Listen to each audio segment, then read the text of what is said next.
Order! Order! You are an incorrigible delinquent at times. Behave yourself, man!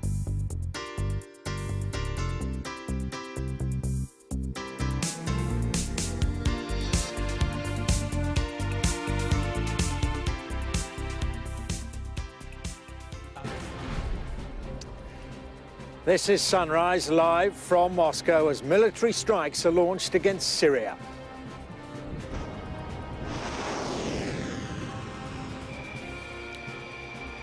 The United States, United Kingdom and France have launched multiple missiles on 3 targets in an early morning operation targeting suspected chemical weapons sites. A short time ago, I ordered the United States Armed Forces to launch precision strikes on targets associated with the chemical weapons capabilities of Syrian dictator Bashar al-Assad. Here in Washington, congressional leaders have given their full backing to the decision to launch airstrikes. The Pentagon says a one-time shot has been fired on targets associated with the Assad regime. What? With what?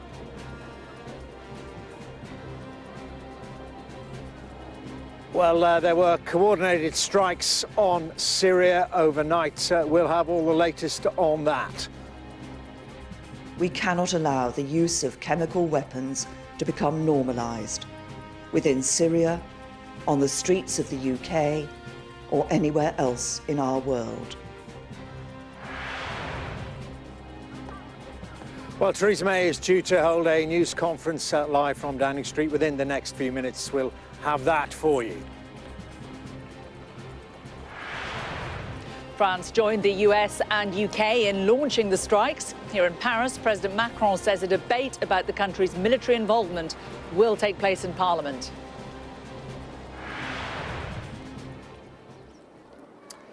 A very good morning. This is Sunrise live from Moscow as the US, Britain and France launch military strikes against Syria. Well, President Trump, Theresa May and Emmanuel Macron have confirmed that sites associated with the Syrian government's chemical weapons program were targeted overnight. Here, Russia's defense ministry says none of the strikes have hit areas close to its air and naval bases. And the Russian ambassador to the United States warned there would be consequences. Well, we'll have full reaction from all the main players throughout the program and from our teams in Downing Street, Paris, Washington and Syria and here in Moscow. But first, this report from our US correspondent, Mark Austin. The attack was launched in the dead of night, a joint assault by America, France and Britain.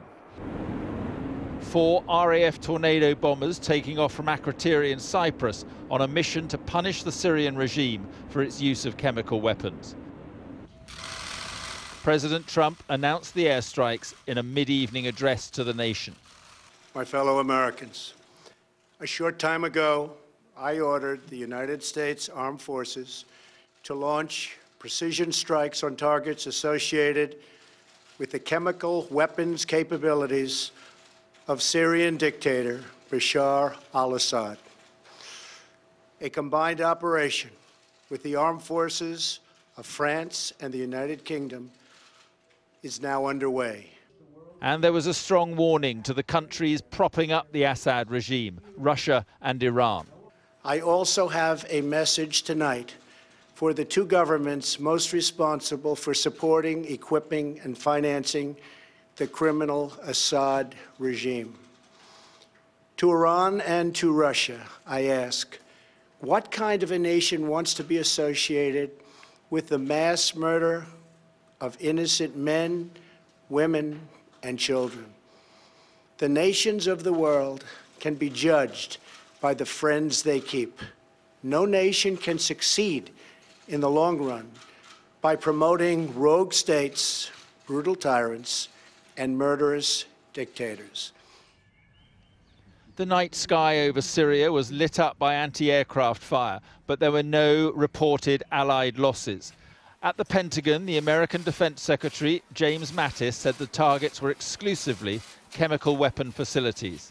President Trump directed the U.S. military to conduct operations in consonance with our allies to destroy the Syrian regime's chemical weapons research, development, and production capability.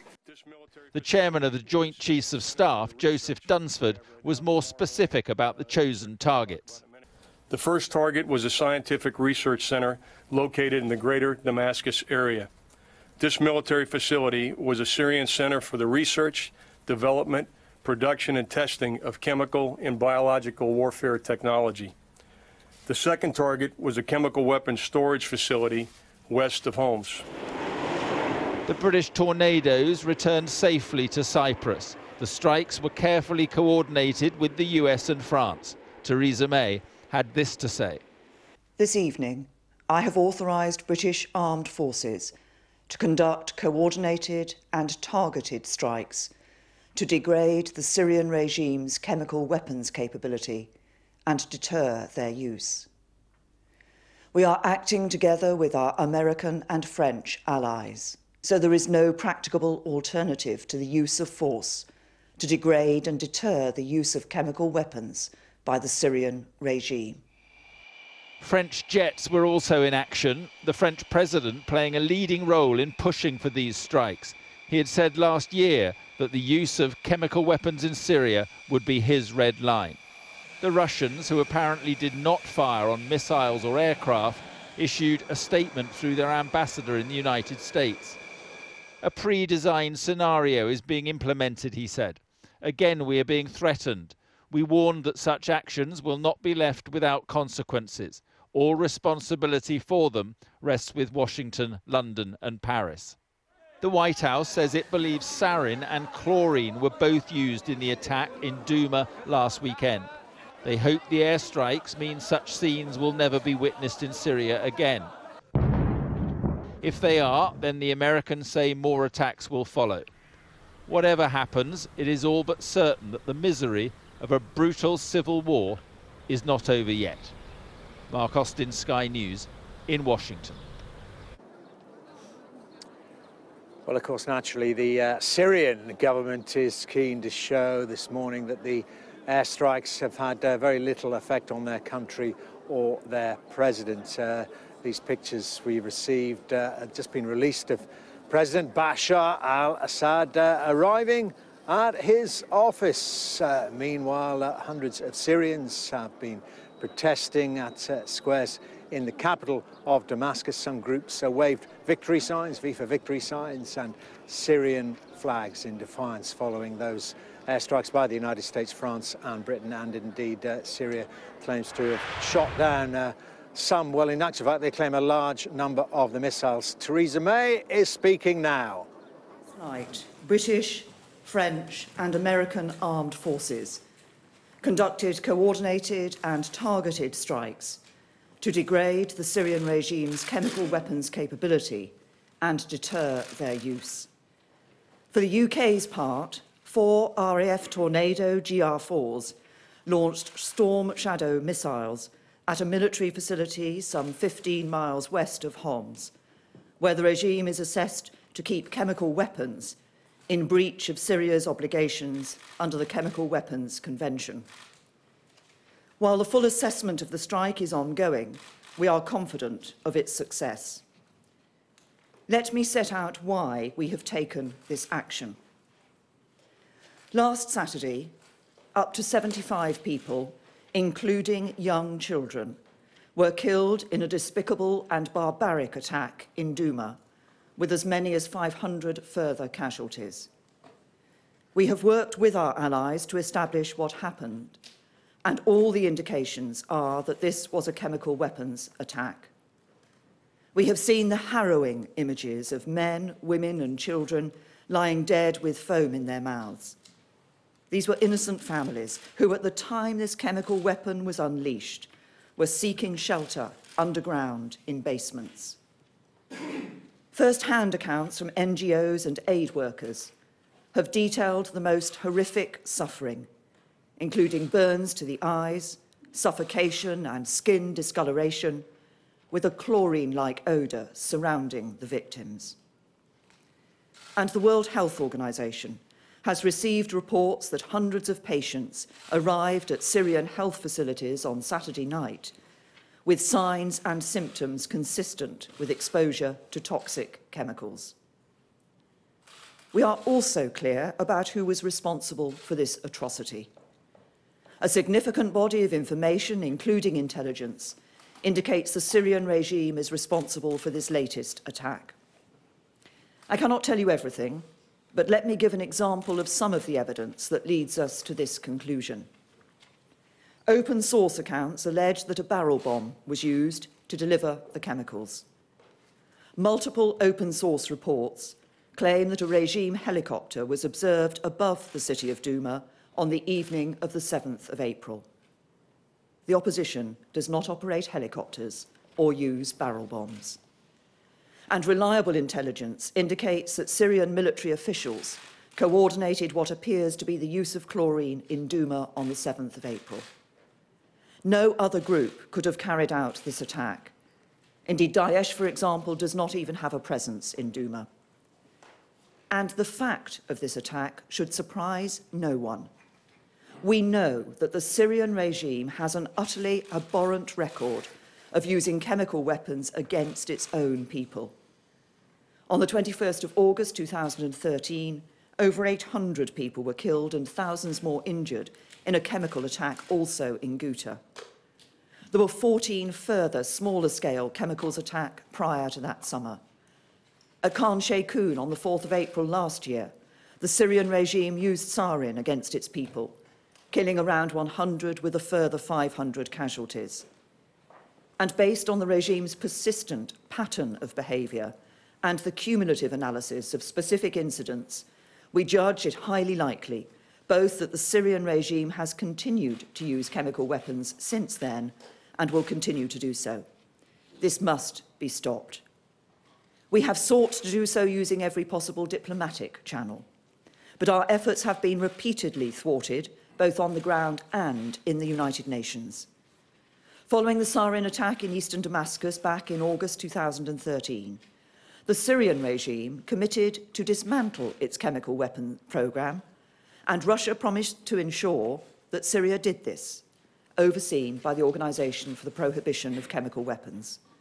But these commitments have not been met. A recent report from the Organisation for the Prohibition of Chemical Weapons has said that Syria's declaration of its former chemical weapons programme is incomplete. This indicates that it continues to retain undeclared stocks of nerve agent or precursor chemicals and is likely to be continuing with some chemical weapons production. The OPCW inspectors have investigated previous attacks and on 4 occasions decided that the regime was indeed responsible. And on each occasion, when we have seen every sign of chemical weapons being used, any attempt to hold the perpetrators to account has been blocked by Russia at the UN Security Council, with 6 such vetoes since the start of 2017. Just this week, the Russians vetoed a draft resolution that would have established an independent investigation into this latest attack, even making the grotesque and absurd claim that it was staged by Britain. So we have no choice but to conclude that diplomatic action on its own will not be any more effective in the future than it has been in the past. Over the last week, the UK government has been working intensively with our international partners to build the evidence picture and to consider what action we need to take to prevent and deter future humanitarian catastrophes caused by chemical weapons attacks. When the Cabinet met on Thursday, we considered the advice of the Attorney General, the National Security Advisor and the Chief of the Defence Staff, and we were updated on the latest assessment and intelligence picture. And based on this advice, we agreed that it was both right and legal to take military action, together with our closest allies, to alleviate further humanitarian suffering by degrading the Syrian regime's chemical weapons capability and deterring their use. This was not about interfering in a civil war, and it was not about regime change.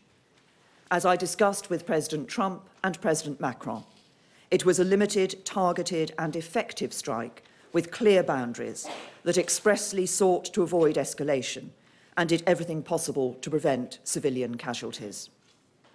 Together, we have hit a specific and limited set of targets.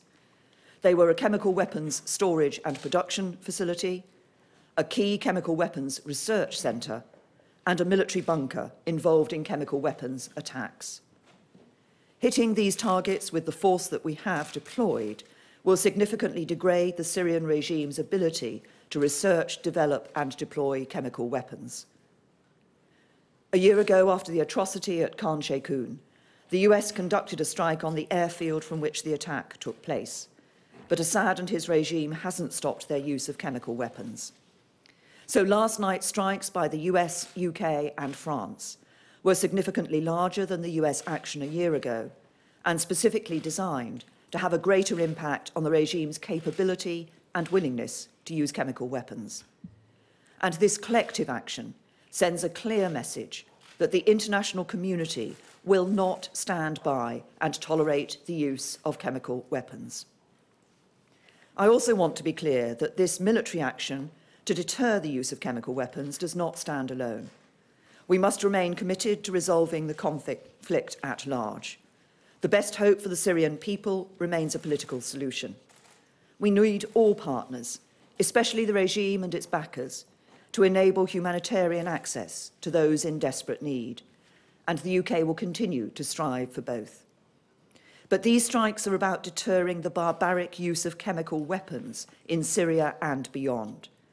And so to achieve this, there must also be a wider diplomatic effort, including the full range of political and economic levers, to strengthen the global norms prohibiting the use of chemical weapons, which have stood for nearly a century.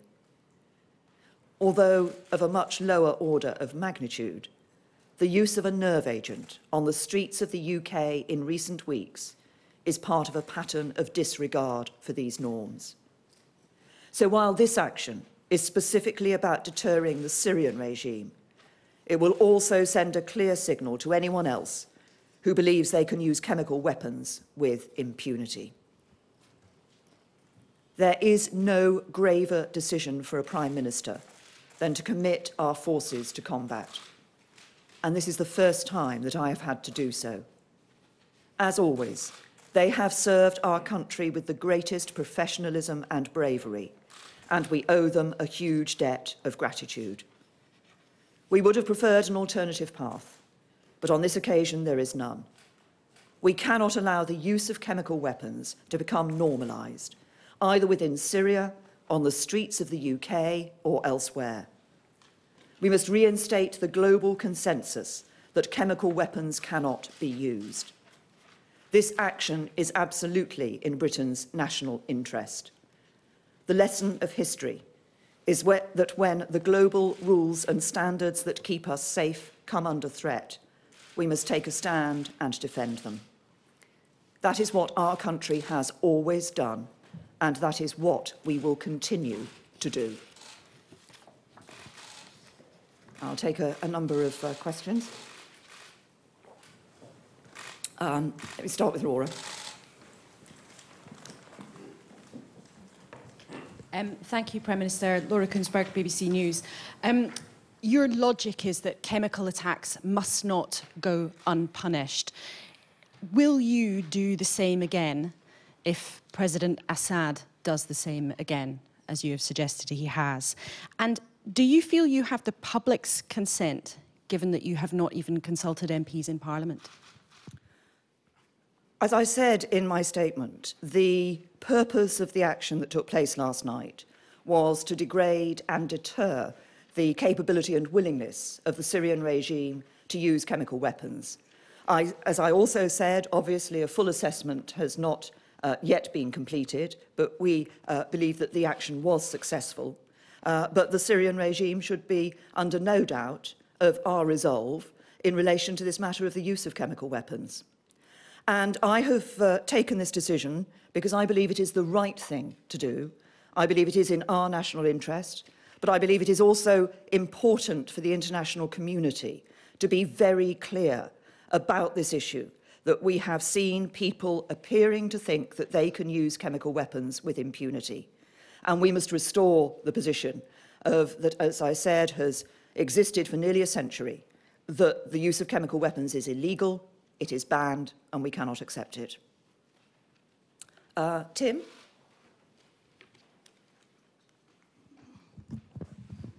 Thank you, Prime Minister. Tim Shipman from the Sunday Times.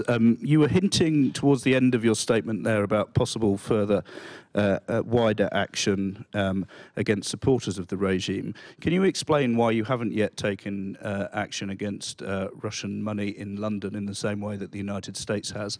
And on a linked point, we appear to be in a propaganda war with the Russians. Why have no ministers been out explaining what you've been explaining today throughout a week in which the Russian ambassador has been accusing Britain of culpability for the crimes that you've addressed this evening? Well, on the first point, as you will know, Tim, and as I said in response to the use of the nerve agent on the streets of Salisbury, we are, of course, looking at every aspect of the action that can be taken. We do, in general, work against illicit finances, against criminal finances here in the UK, and we will continue to do so. You say that no minister has been out over the past week. I've given 2 television interviews over the past week in which I've set out the need for action and the need for us to restore the international norm of the recognition that chemical weapons should not be used. What I said in those interviews was that we were working with our international partners and allies to ascertain, make the fullest possible assessment of what happened on the ground, and then to ascertain what action was necessary. We've done that, and the action that we saw last night into the early hours of this morning was the result of that work. Adam. Prime Minister, I wonder if you could explain a little more your decision and your thinking on not seeking prior approval or debate from Parliament on this decision, because, as you know, Jeremy Corbyn and on the other side Kenneth Clarke have both said that they feel that that should have taken place, and there seems to be a feeling abroad that Tony Blair set a precedent back in 2003. Well, as I've just said, I believe that this action was necessary. I believe it was the right thing for us to do. We have been working with our allies and partners over the past week, first to make the fullest possible assessment of what happened on the ground, and then to consider what action was necessary, and to do that in a timely fashion so that we could act with sufficient understanding of what had happened on the ground and proper planning of any action, but to do so within a timescale that gave a very clear message to the regime. And it was also important, and I believe it is important, as we are sending, it is one of the gravest decision that a Prime Minister can take is to send our service personnel into action, into combat. And when we do that, we owe it to them that we, as far as possible, protect their safety and their security. And for operational security reasons, it was right that we've acted in the way that we did. Properly plan this, assess what happened on the ground, properly plan it, act within a timescale that's right to both protect operational security and give a very clear message to the regime. Robert? You explicitly linked the overnight action to the poisonings in Salisbury. Was the overnight action just about Assad, or was it explicitly a warning to Russia as well? The Secretary-General is warning that the Cold War is back, and he is fearful we don't have the institutional structures to contain it. How do we restore a sense of calm and security? Well, first of all, I referred to what happened in Salisbury, because it was the use of a chemical weapon, a nerve agent, on the streets of the United Kingdom. The action that took place last night was an action which was focused on degrading and deterring the operational capability and the willingness of the Syrian regime to continue to use chemical weapons. As I said, there have been many instances when we have seen them using those chemical weapons. But I believe it should also be a message to others that the international community is not going to stand by and allow chemical weapons to be used with impunity. We have, for nearly a century now, had a general understanding under the Chemical Weapons Convention that chemical weapons were illegal, that their use was banned. We have in recent times all too often seen chemical weapons being used. I think it's right that the international community has come together and said that we will not accept this, and given a very clear message about that we want to re-establish that international norm that chemical weapons are banned and should not be used. Yes. Bénédicte Pavio, France 24. If chemical weapons are indeed used again in Syria, will the United Kingdom take part in more targeted strikes? And since, if it's in the coming weeks, Parliament will no longer be in recess, will you feel a bigger pressure to actually ask for that green light? And how important is it to you that President Macron is alongside and very much participating in this operation? How would you characterize the Franco-British entente about this operation? Well, first of all, on the parliamentary front, and I apologise, I should have made reference to this in answer to the previous questions, I will be in Parliament on Monday to make a statement to Parliament and obviously to give parliamentarians the opportunity to question me about this. I believe it was right to take the action that we have done in the timing that we have done, as I've indicated, in relation to assessment, planning and operational security. And it was to send a very clear message about the use of these chemical weapons. I believe that the action that's taken will have significantly degraded the capability of the Syrian regime to use chemical weapons. We want to deter their willingness to use chemical weapons as well, but they should be in no doubt of our resolve, and I believe that is an international resolve on these issues, to ensure that we do return to the situation where it is accepted that the use of chemical weapons is illegal, is banned, they should not be used. I think, obviously, this has been a tripartite operation with the United States, with France and the United Kingdom. You asked specifically about the Franco-British relationship. I think we have a very good and close relationship on security and defence matters. That was enhanced in the summit that the Franco-British summit we had earlier this year. We have been, over recent years, working increasingly closely together on these defence matters. With respect, Prime Minister, you didn't address the part of my question that, if there are more chemical weapons attacks in Syria in the coming weeks, will you authorise and instruct, indeed, the RAF to carry out more targeted strikes? Well, or with a green light from Parliament? As I said, in relation to this, I will be going to Parliament and will be making a statement in Parliament. On the wider issue, I did address the wider issue of this. This was a limited and targeted strike that took place last night, or series of strikes that took place last night by the three partners, but nobody should be in any doubt of our resolve on this issue, which is to ensure that we see a return to that international norm on the prohibition of the use of chemical weapons. Sorry, yes, the gentleman. Thank you. Joe Watts, The Independent. The Syrian civil war has seen a huge displacement of people from the Middle East towards the West. I'm just wondering if you think that your action today and the threat of further action from the West will exacerbate that and cause more people, more refugees to come to the West. And if you can tell us what extra planning, extra actions you're going to be taking to address that point, ease the pressure on nations and help the refugees themselves.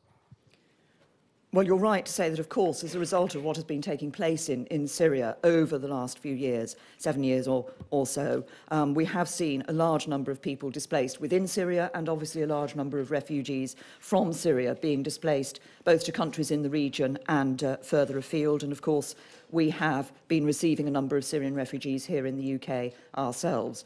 But our focus has always been on support for refugees in the region, with considerable support to countries that have been providing refuge for them. Obviously, Lebanon, Jordan and Turkey are the three countries that have particularly been providing a refuge for them. The purpose of this action is to prevent further humanitarian suffering. I think nobody can have been anything but appalled at the scenes that we saw and we've read about from the attack that took place in Douma. It is right, I believe, that the international community has acted to give that very clear message about this use of chemical weapons. Hi, Jessica Elgott from The Guardian. Prime Minister, are you concerned that you perhaps do not have the support of the British people for this action? Polling has shown that it's around a fifth of people who support further action in Syria. And what's your message to people who are uneasy about the action you've taken? Well, it is the right thing to do. I think my message to people about this is that this is about the use of chemical weapons. We have, for nearly 100 years now, had a generally accepted position in the international community that, because chemical weapons are illegal, their use is illegal, they're banned, and that has generally been accepted. We have seen that international norm being eroded. It's been eroded in a number of ways. As I say, we've seen a nerve agent used on the streets of a city here in the United Kingdom. But we have seen the Syrian regime continuing to use chemical weapons, despite the fact that after August 2013, they said they were dismantling their chemical weapons, and Russia guaranteed that that was taking place. Though that commitment has not been met. And so I think it is important that for the alleviation of humanitarian suffering in Syria, but also if we stand back and look at this more widely, I think it is in all our interests that we restore that international norm on the prohibition of the use of chemical weapons. Yes. Glenn Owen, Mail on Sunday. How much did you agonise about this decision? Did it keep you awake at night? As I said in my statement, and I've repeated since, that there is no graver decision that a Prime Minister can take than to send service personnel into combat. And it is a decision that I have not taken lightly. As you know, there have been a number of discussions here with the National Security Council and at Cabinet, together with discussions with our American and French allies on this. But at the end of the day, I felt it was the right thing to do, precisely because we have seen this growing use of chemical weapons. And I think that we must say this must stop. And it is in all our interests for us to ensure that the use of chemical weapons stops. And it's in the interests of all our futures to ensure that the use of chemical weapons stops. Yeah, here on the front row. Sorry, Jay, making you... Hello, Toby Helm from The Observer. Obviously, there's been no parliamentary approval for this action for reasons of timing, apart from anything else. But when Parliament resumes next week, do you intend to try to get Parliament as a whole to back your strategy, which clearly you are opening the door to possible further action from what you say? Do you intend to push for a vote to get Parliament behind you? Well, as I say, and as you've picked up, in fact, in your question, I think it was right to take, the decision was taken for operational reasons after we'd had the opportunity to provide the fullest possible assessment and proper planning, and I believe it was the right thing to do. But we will, of course, be giving an opportunity. As I say, I'll be the first opportunity when Parliament resits will be on Monday for me to go into Parliament to make a statement and to hear the views of parliamentarians on this issue. And I will be very clear with Parliament, as I have been clear this morning and have been clear with others, that this is not about action to intervene in the civil war. It is not about anything to do with regime change. It is about the use of chemical weapons. It's a limited and targeted set of strikes that have taken place in order to degrade and deter the capability to use chemical weapons. Sorry, on the second row here. Thank you, Prime Minister. Rahim Al-Farsi from Sky News Arabia. During your many statements, you have repeatedly talked about the victims of the Duma incident. Have you considered, or are you considering, to have some of these victims have the care and the medical care as the same was given to the Skripals here in this country or in the West? And secondly, if it emerges that the Syrian regime has got other chemical sites that have not been attacked, would you go after them, and would you enlarge your tripartite coalition? Well, first of all, on the first point, obviously one of the issues that we have as the United Kingdom, together with other international parties, had concern for is the ability to access and provide the support necessary to victims, those who have been suffering from the humanitarian catastrophe that has been the use of chemical weapons, but indeed more generally in Syria. And as you will also know, we've made a number of attempts through the United Nations and others in other ways to try to ensure proper humanitarian access to people, to ensure that they can be provided with the proper medical care. And we will continue to push for that humanitarian access so that those who are innocent victims can be provided with the support that they need. As I've said in response to other questions, I believe it's important. This was a collective action taken by the UK together with France and the United States. There have been a number of other supportive statements from other international leaders that have come out following the action. The intent of the international community now must be to make every effort through a variety of channels to ensure that we can give this very clear message about the use of chemical weapons. That is what this action has been about, and that is what we will continue to press on in a whole variety of ways. Just behind you, Jay. Thank you, Prime Minister. Japan's newspaper, Yomiuri Shimbun. Because of this continuing and heightening tension between the West and Russia, some people started to call this situation a new Cold War. And what would you do, or could you do, in order not to let this military activity lead to a new Cold War? Well, as I say, this action has been focused on the activities of the Syrian regime. Obviously, the Syrian regime has been backed by Russia. Action has been about chemical weapons. There is also the wider issue of restoring peace and stability and security in Syria, a political situation to that. And we will continue to work with all partners. And of course, Russia's involvement in that will be a part of that, to bring about that security and that peace for Syria for the future and a political solution for Syria for the future. Just alongside. Simon Israel from Channel 4 News. Given the failure, as you have said in your statement, of all diplomatic efforts so far, what is the plan following these strikes? Sorry, what is the plan for? What is the plan, your plan, following these strikes? Following these strikes. Yes, well, as I've said, diplomatic efforts in itself has not had the impact that we wished it would have. We've now taken the military action, and alongside that, we will renew diplomatic efforts as well.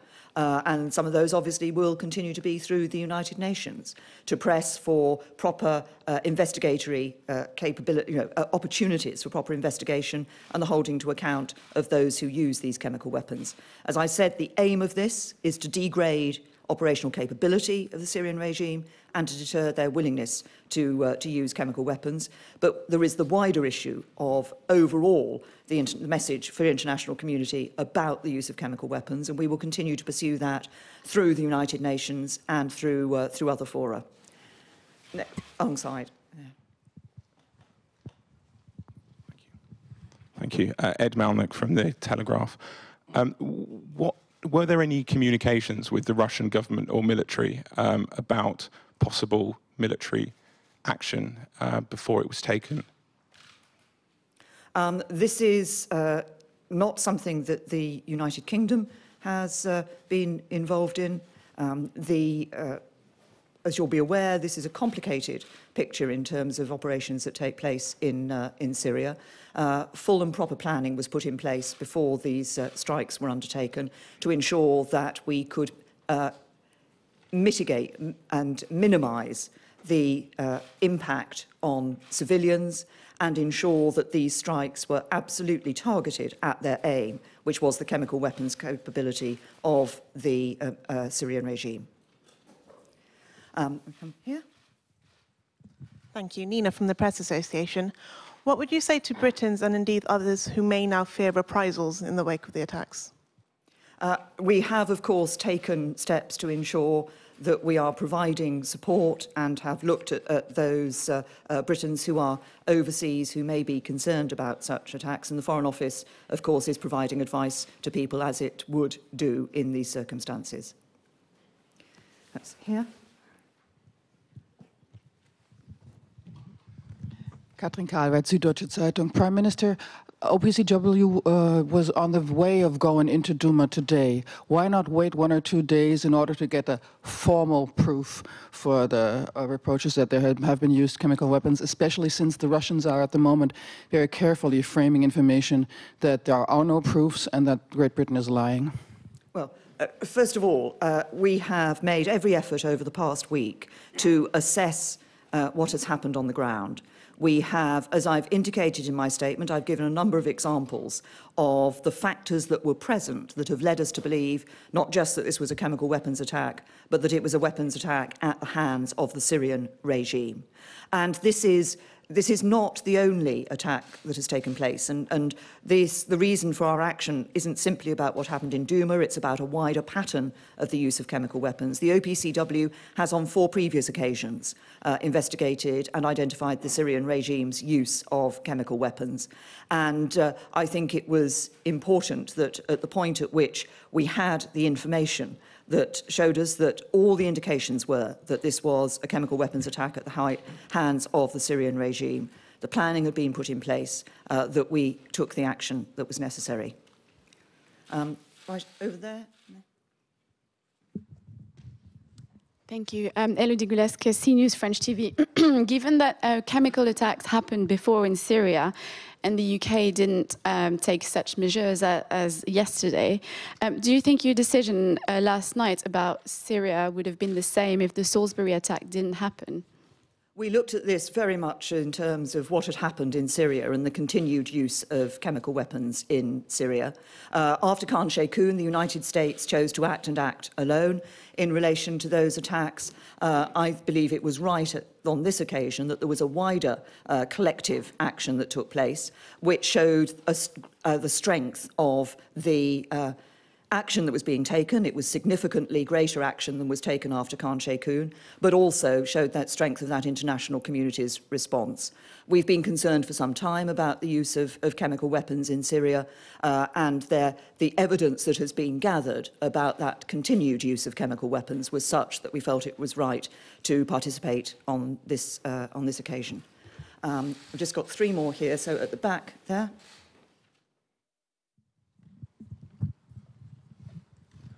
Nigel Nelson, Sunday Mirror, Sunday People. I'm still a little unclear about what you see the role of Parliament in this. In the event that the UK takes further military action, will you put that to a vote of MPs? Well, first of all, as I said, this decision was taken because I believe it was the right thing to do. The power to take this decision is obviously a prerogative power. And at the first opportunity for Parliament, we'll have an opportunity to question this, and I will be in Parliament, as I've said, on Monday in order to do so. The intent of this action is that it does degrade and it does deter the Syrian regime from taking action. We will be following up with further diplomatic efforts in relation to this wider question of the use of chemical weapons. 2 more. One. Camilla Tominey, Sunday Express. In light of Russia continuing to use its veto, are you concerned about the ongoing effectiveness of the United Nations? Well, I think my message would be this about the Security Council. Membership of the Security Council is, permanent membership of the Security Council is given only to a limited number of countries. I think it is important that those who sit around that Security Council table take seriously the responsibility they have to the wider international community for decisions that are taken. I hope that the action that is being taken in Syria will deter and degrade the Syrian regime's capability and willingness to use chemical weapons, but will also send a message to others about the use of chemical weapons. This is illegal, it's banned, it should not happen. And the gentleman on the second row here. Thank you. William James, Reuters. Prime Minister, you've been very clear that this was not about regime change. Why not? And is it the British position now that Assad can stay as long as he doesn't use chemical weapons? No, this was about, as I've said, and you've recognised, this was specifically about the use of chemical weapons. There is a wider question on the future political solution for Syria, and that is a matter that we will continue to pursue in diplomatic channels and diplomatic and political channels with our international partners and allies. Now, the last one I'll take is from Dave. David Woodingson on Sunday. I'm just wondering, in light of the benefit of hindsight, do you feel that this, what's happened over the last 5 years has demonstrated that the vote in 2013 to take no action proves that taking no action in these cases can be as devastating as going in? Well, obviously, as you'll be aware, I was a member of the government in 2013. I voted to take action in 2013. I believe when the government put that to Parliament, we did it because we felt at the time it was the right thing to do. Following that, of course, there were commitments given by the Syrian regime in relation to destroying their chemical weapons, and Russia committed to guaranteeing that that was taking place. That has not happened. And I think it is right now that we have sent that clear message by taking this military action. Thank you.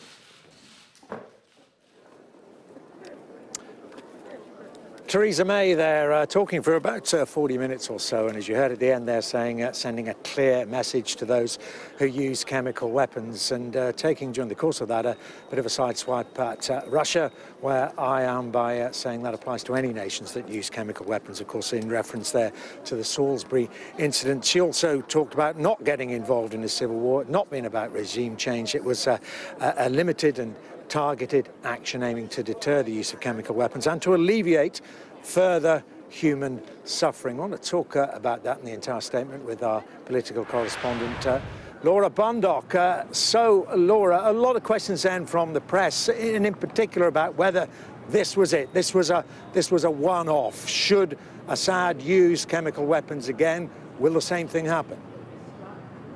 That was put to the Prime Minister, and I think she was keen to stress that she believed this was limited, that this was a targeted strike, purely addressing the issue of the use of chemical weapons. As you said there, it was not about regime change. She said it was not about the UK getting involved with the civil war raging in Syria at the moment, that this was purely a reaction to the use of chemical weapons. But I think what was interesting is when the Prime Minister linked what we've had happening in Syria to the attack in Salisbury. She said that the use of a nerve agent on the streets of the UK, as she puts it, is part of a pattern of disregard. And I think she was clear today, she wanted to do today, was to send a message to countries like Russia that the use of chemical weapons will not be tolerated and that she will be prepared to take action. And I think the reason that she was going down this course was to send out that very clear message. But it was interesting hearing the link directly between what we saw in Salisbury with what's been happening now in Syria too. And of course, Laura, the point... OK, I think I have to thank you there, Laura. Thank you very much indeed, Laura Bundock, there on the Prime Minister's statement. I want to go now to Damascus, get the latest from there. Of course, that was one of the targets, one of the 3 targets hit overnight. And I believe we can talk now to Danny Mackey, a journalist who lives in the western part of the city. And very good to talk to you, Danny Mackey. Can you tell us what you saw and heard overnight?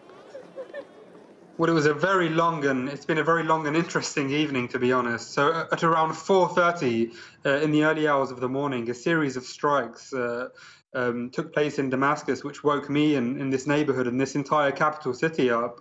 About 10 or 11 consecutive strikes and attacks, followed by a response from Syrian air defenses who were firing S-200 missiles and tracer fire into the skies. And initially, from the outset, it was clear that this is a US attack.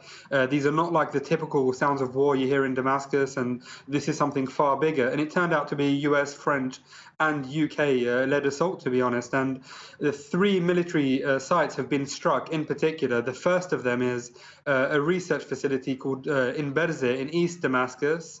And that's a research laboratory which is very well known and has had previous history for issues such as research to chemical weapons, and it's a military academy as well. The second of those is Mezzeh Military Airport, which is the only military airport within Damascus, and the third of those is very close to an area in western Damascus where I'm actually based at the moment, is called Jamraya Research Facility, and that's a huge complex of different buildings and research facilities and academies. And these 3 sites were struck in tandem with one another. So over the duration of the 50-minute aggression which happened, which in between pauses, of course, saw many strikes in these different areas around Damascus. These three sites in particular were destroyed and targeted. Now, it remains to be seen exactly what the damage is in particular. However, we do know that other strikes have also taken place in Hama, such as Masyaf Research Facility, and further south in Homs, where there have been a report of Russian air defenses joining up with Syrian air defenses to deter or warn away rockets. I've actually recently just heard Russian jets in the sky in Damascus trying to ward away any future US, UK, and French aggression on Syria within the next few hours. But as you can imagine, it's a sense of surprise and shock in Damascus here over the previous 4 or 5 hours, as no one was expecting this strike to happen today. Over the last 2 days, we've seen, you could argue in essence, a de-escalation of this conflict where it would probably be solved by diplomatic means. And people here, to their surprise, woke up to the sounds of cruise missiles and jets in the air. And I can finally confirm to you that there are jets and rockets in the air, both when the strikes took place. So it does show a double-pronged attack from not just missiles fired from the Mediterranean, but warplanes, British and American in particular. It's very interesting what you say there, Danny, about the Russian jets now in the air. I just want to pick up on that, and because we're hearing here in Moscow from the Defense Ministry, Russia's saying that its fighter jets are patrolling Syrian airspace. Now, you can confirm that. Can you be sure that's what you saw overhead after the strikes? They've taken back control of the airspace. Absolutely adamant, 100%. I can unequivocally confirm that Russian jets have been in the sky over the previous 2.5 to 3 hours patrolling Syrian airspace around Damascus, around Homs, and around Al-Qalamun. I've heard this and I've almost seen this in Damascus, whereas the latter two locations have been confirmed by a lot of journalists and reporters who were following events there. And Russia has been caught by surprise, you could argue here, because all of the statements over the previous 2 days had actually shown that the Russians would be prepared in defending Syria from such an attack. But so far, what we do know is that the only air defenses which have been fired at this attack by the US and the UK and France were Syrian air defenses, which I could hear from a local air defense station nearby. And what was reported also is that 13 rockets have been reportedly downed through Syrian air defenses. Now, this perhaps might be an exaggerated report, but I can confirm it is consistent with what I've been hearing since the morning of tracer fire in the air and S-200s being fired at the rockets incoming in Damascus. And it's very important to assess the next 48 hours because the Russians, the Syrians, and even the Iranians, and Hezbollah for that matter, might perhaps consider some sort of response in the coming days and weeks. What that response could be, it might take a lot of time. But one thing is certain, that the situation in Damascus definitely calls for calm, because any further escalation will only result in more strikes and a bigger escalation. And it seems that this first wave of attacks is finished. I'm not sure if there will be more attacks in the forthcoming days. That's something I'll definitely monitor according to each hour and each day as it passes by. Yeah, indeed, Danny. I mean, on that, we're hearing from Theresa May and from the US Defence Secretary, James Mattis, that this is limited, that this is a one-off, but we shall see. And on the issue of these missiles being shot down, you mentioned there 13, I think you said. Well, we're hearing from sources here that they say the Syrians shot down 71, several dozens out of 103 missiles fired in total. Now, I want to know if you're able to monitor Syrian media there, because if that has happened, whatever the number is, or indeed if any have been shot down, presumably we will be seeing the tail fins or something like that of the cruise missiles if they have been shot down. Well, absolutely. Since the morning, there has been air defenses being fired, so I would not be surprised that there was a large number of rockets shot down. I mean, all I can confirm is that I have visibly seen and heard these air defenses firing into the sky and these tracer missiles being fired as well. And what I know is that the Russian air defense systems also participated in deterring and shooting down some of these rockets strictly around Homs, not around Damascus. But it's definitely confirmed that a lot of these rockets have fallen down. It will take a number of hours hours and perhaps days to find them all, but I'm sure eventually they will be filmed if they're present.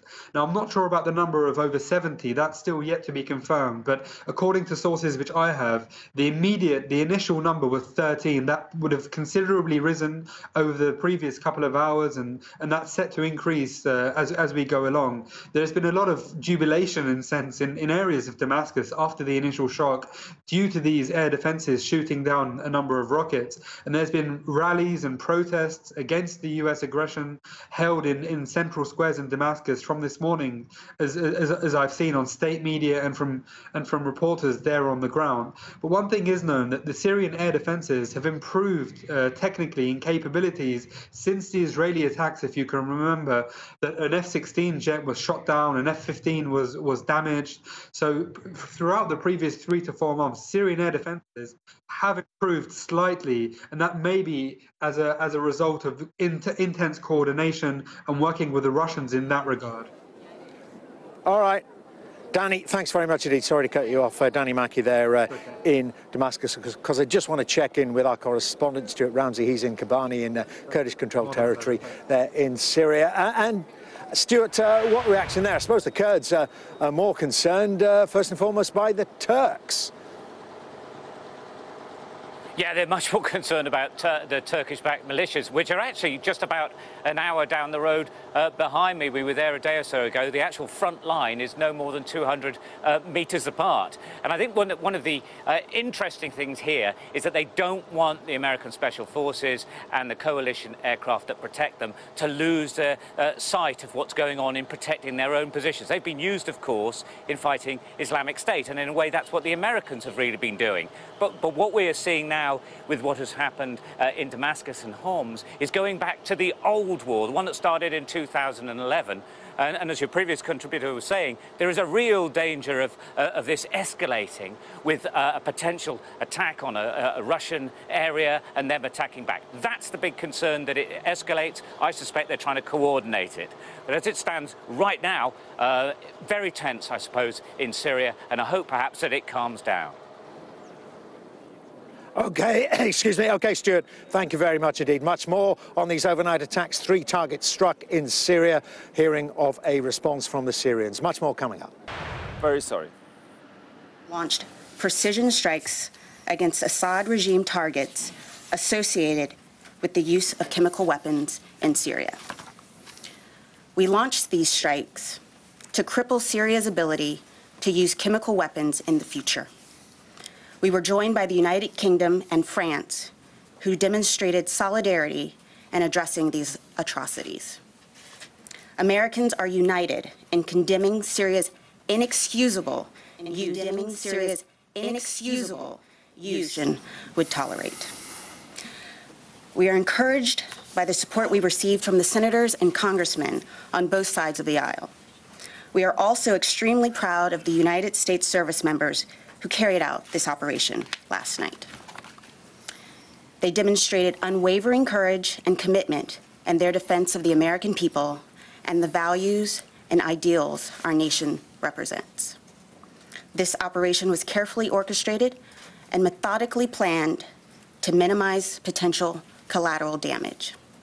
I can assure you, we took every measure and precaution to strike only what we targeted, and we successfully hit every target. This operation does not represent a change in U.S. policy, nor an attempt to depose the Syrian regime. These strikes were a justified, legitimate, and proportionate response to the Syrian regime's continued use of chemical weapons on its own people. We do not seek conflict in Syria, but we cannot allow such grievous violations of international law. Our goal in Syria remains defeating ISIS by, with, and through the 70-nation coalition. But we will not stand by passively while Assad, backed by Russia and Iran, ignores international law. The Assad regime's actions in April 2017 and again on April 7, 2018, show they have abandoned their commitments to the international community and resorted to illegal tactics against the innocent Syrian people. We call upon Russia to honor its commitment to ensure the Assad regime dismantles its chemical weapons program and never uses chemical weapons again. We support our diplomats who are working to set the conditions for the United Nations-backed Geneva process to succeed. And we look forward to working with the United Nations envoy to Syria, Stefan de Mistura, in an effort to maintain transparency. General McKenzie will now provide a detailed overview of the actual operations. General McKenzie. Thanks, Dana. Ladies and gentlemen, good morning. I'm going to spend the next couple of minutes just talking about the military details of the strikes that we executed last night. And could I get the first graphic up, please? As you've heard from the President of the United States and directly in this room from Secretary Mattis and Chairman Dunford, the United States, the United Kingdom, and France, 3 of the 5 permanent members of the UN Security Council, conducted a proportional, precision, coordinated strike in response to the Syrian regime's continued use of chemical weapons. This combined military strike was directed against 3 distinct Syrian chemical weapons program targets, and I'm going to show them to you in turn on the monitor behind me, and I think you have access to that information also. The 3 facilities are more appropriately now, were fundamental components of the regime's chemical weapons warfare infrastructure. Let's go to the first slide, please. The Barza Research and Development Center. Next slide. Pardon me. The Him Shinsar Chemical Weapons Storage Facility. And last, in the next slide, please, the Him Shinsar Chemical Weapons Bunker Facility, which is located about 7 kilometers from the previous Him Shinsar site. This strike aimed to deliver a clear and ambiguous message to the Syrian regime that their use of chemical weapons against innocent civilians is inexcusable and to deter any future use of chemical weapons. We selected these targets carefully to minimize the risk to innocent civilians.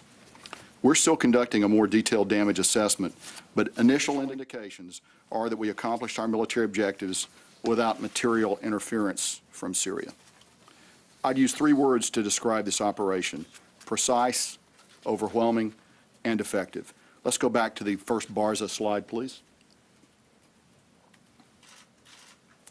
Against the first target, the Barza Research and Development Center, which is located in the greater Damascus area, we employed 76 missiles. 57 of these were Tomahawk land attack cruise missiles, and 19 were joint air-to-surface standoff missiles, or JASSMs. As you can see for yourself from the graphics, initial assessments are that this target was destroyed. This is going to set the Syrian chemical weapons program back for years. And you also note that we've successfully destroyed 3 buildings in metropolitan Damascus, one of the most heavily defended aerospace areas in the world. Next slide, please.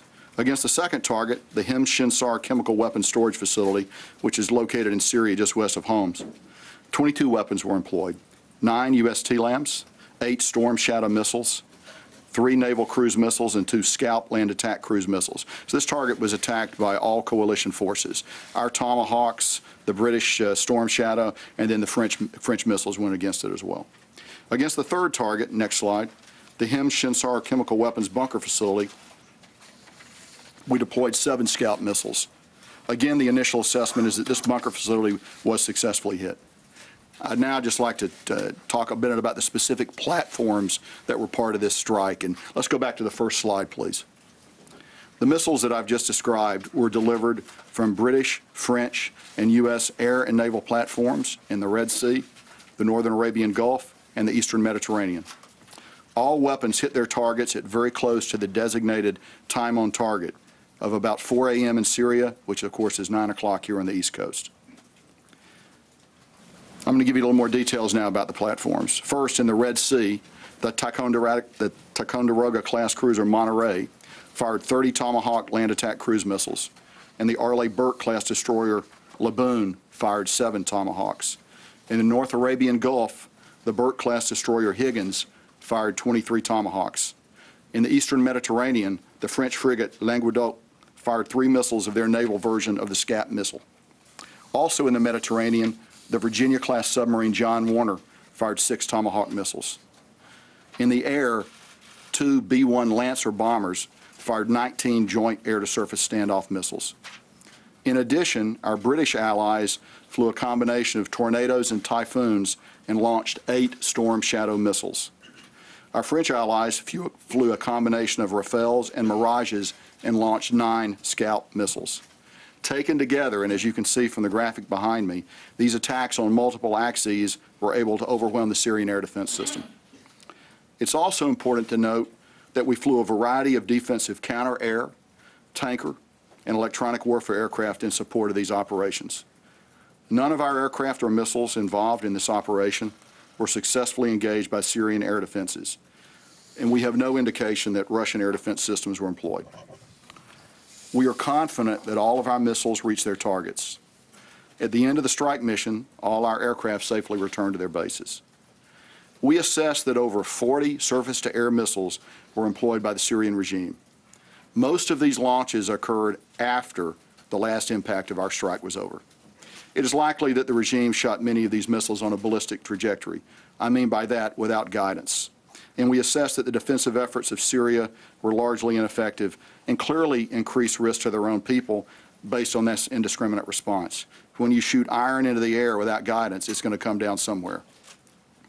By contrast, the precise nature of our strike and the care which our Allied team planned and executed significantly reduced the risk of collateral damage to civilians.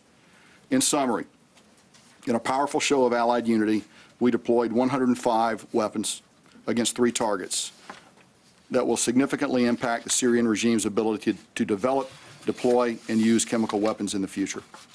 It's been said before, but I want to emphasize again that by comparison, this strike was double the size of the last strike in April 2017, and I'd also emphasize that this strike was a multinational effort. The precision strike was executed with France and the UK, demonstrating our unquestionable resolve. I'd like to close by noting that since the strike, we have not seen any military response from actors within Syria, and we remain postured to protect our forces and those of the coalition should anything occur. Dana, back to you. So with that, we'll take your questions. Bob. Thank you. General McKenzie, you said that you assessed initially that the attack cumulatively set back the Syrian chemical weapon program for years. Can you elaborate on that? Ms. White said that it was intended to cripple it. Can you be more specific Sure, about that? I think we. Well, as of right now, we are not aware of any. I'll answer that part first. As of now, we're not aware of any civilian casualties. Now, I would also note, and as I said in my prepared remarks, the Syrians shot 40 large missiles into the air last night. Those missiles came down somewhere. And so we should just recognize that's a part of this equation too. But we don't right now. We have no reporting of any civilian casualties against any of the targets that we struck, and we'll continue to look at this closely as we go ahead. So very briefly, the first part of your question, particularly the Barza facility, is a core site for them. And as you can see from the graphic, it does not exist anymore.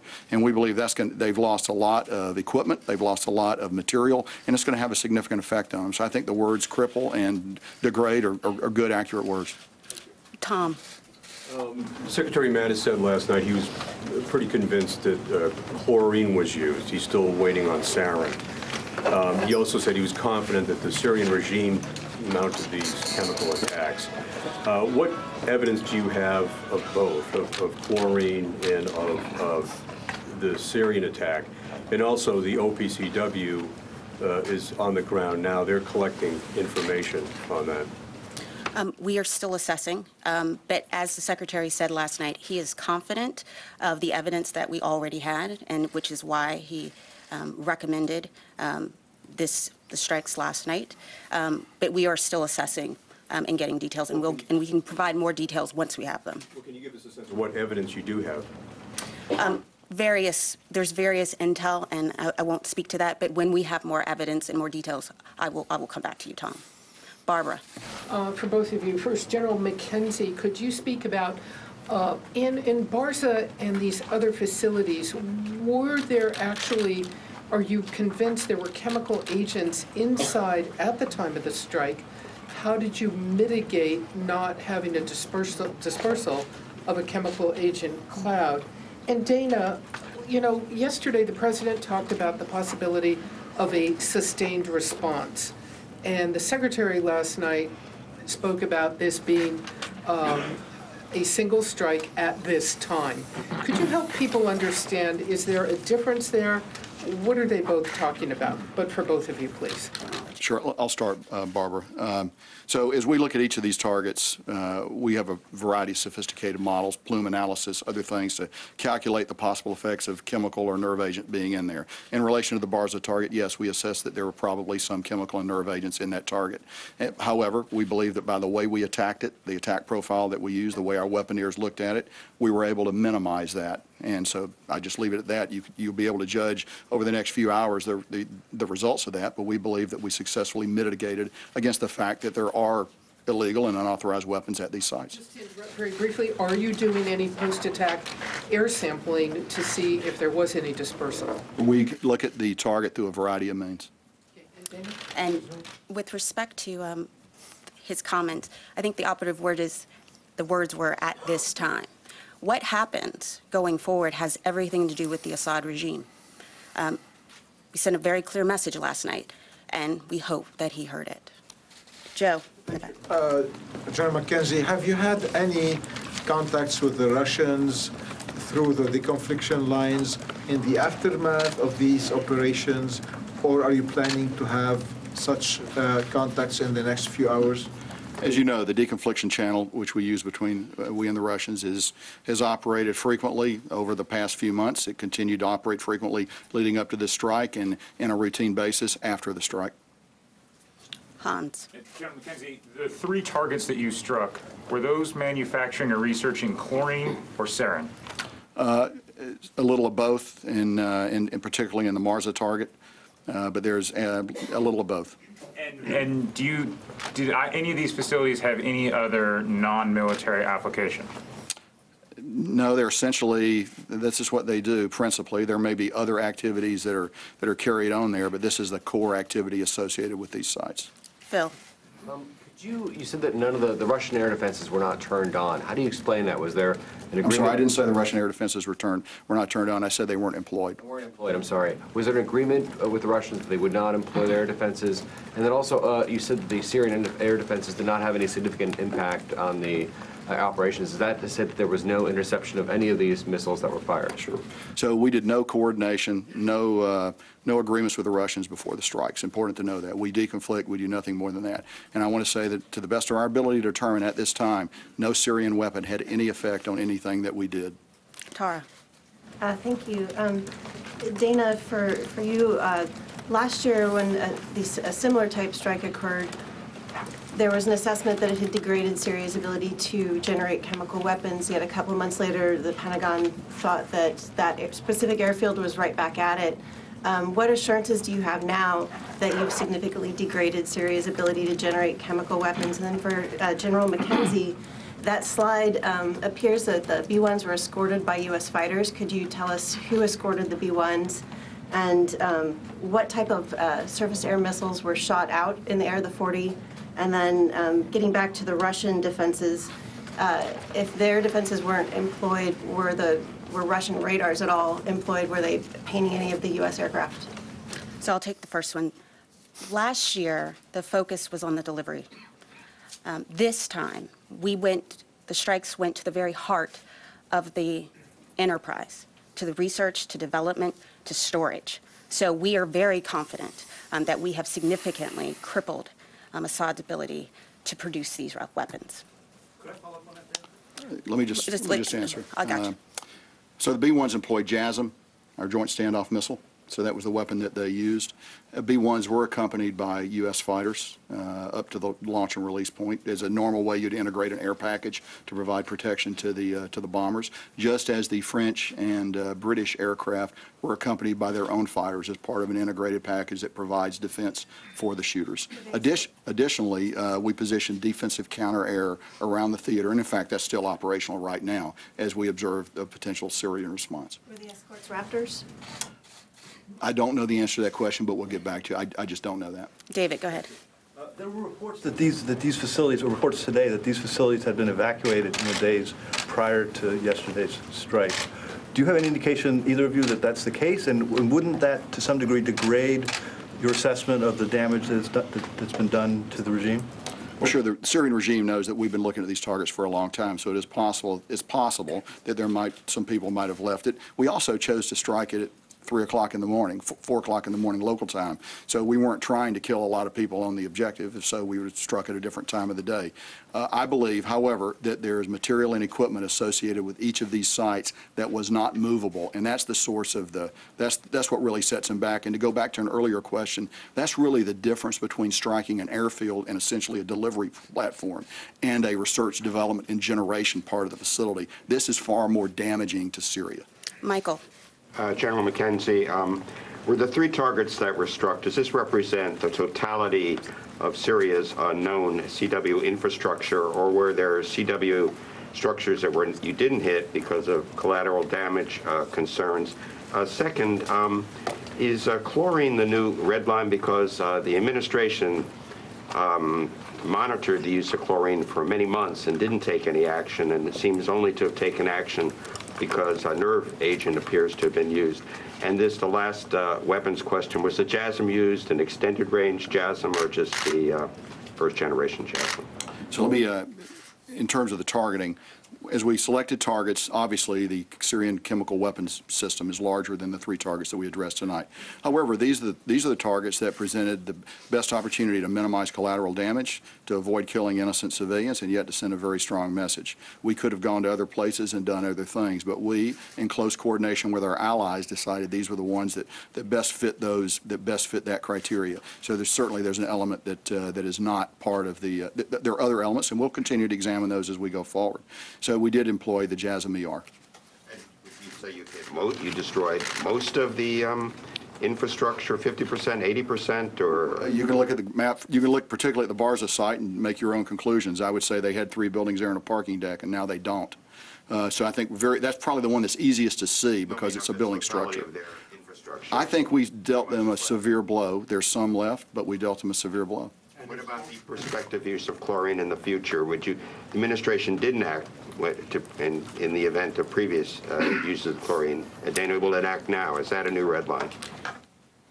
What's important to understand is that the Assad regime has a pattern of using chemical weapons against its own people, against the Chemical Weapons Convention, despite the fact that they had agreed to it, and then despite the fact that the Russians were their guarantors.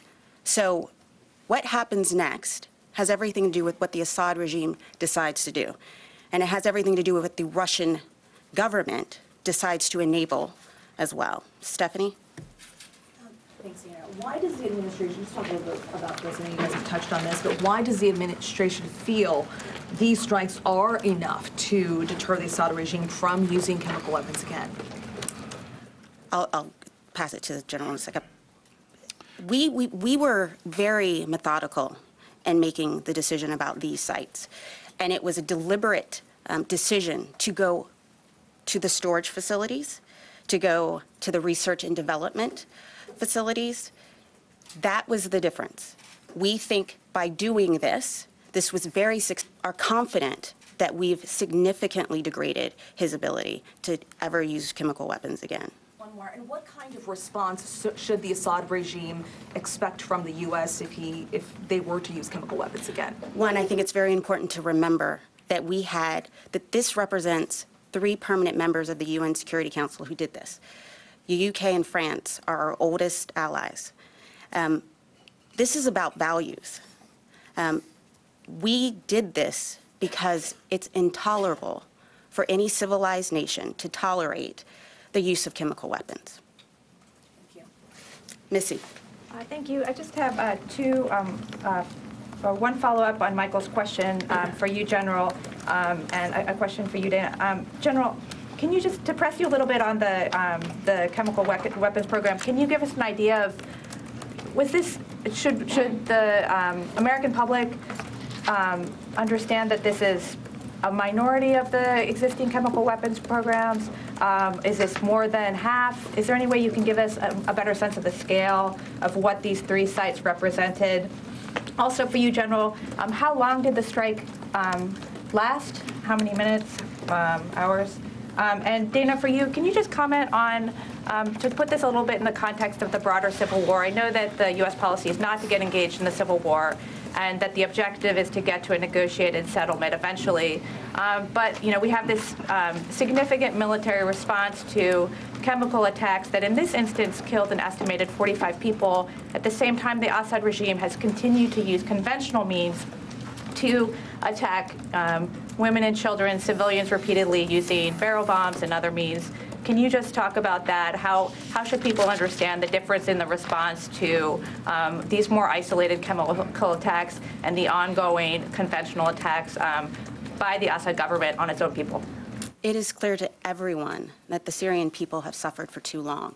And it's why we are 100% behind the UN-backed Geneva peace process. And we encourage our allies and partners in the region to also help facilitate that conversation. We have a new UN envoy, and this is an opportunity to really put real steam behind the process. But our mission in Syria remains the same. It is to defeat ISIS. It is not to be involved in the civil war. Christina. Sure. Oh, sorry. It's Christina, Yeah. I'm sorry. There you go. Missy, so your two-part question. First, we believe that by hitting bars in particular, we've attacked the heart of the Syrian chemical weapons program.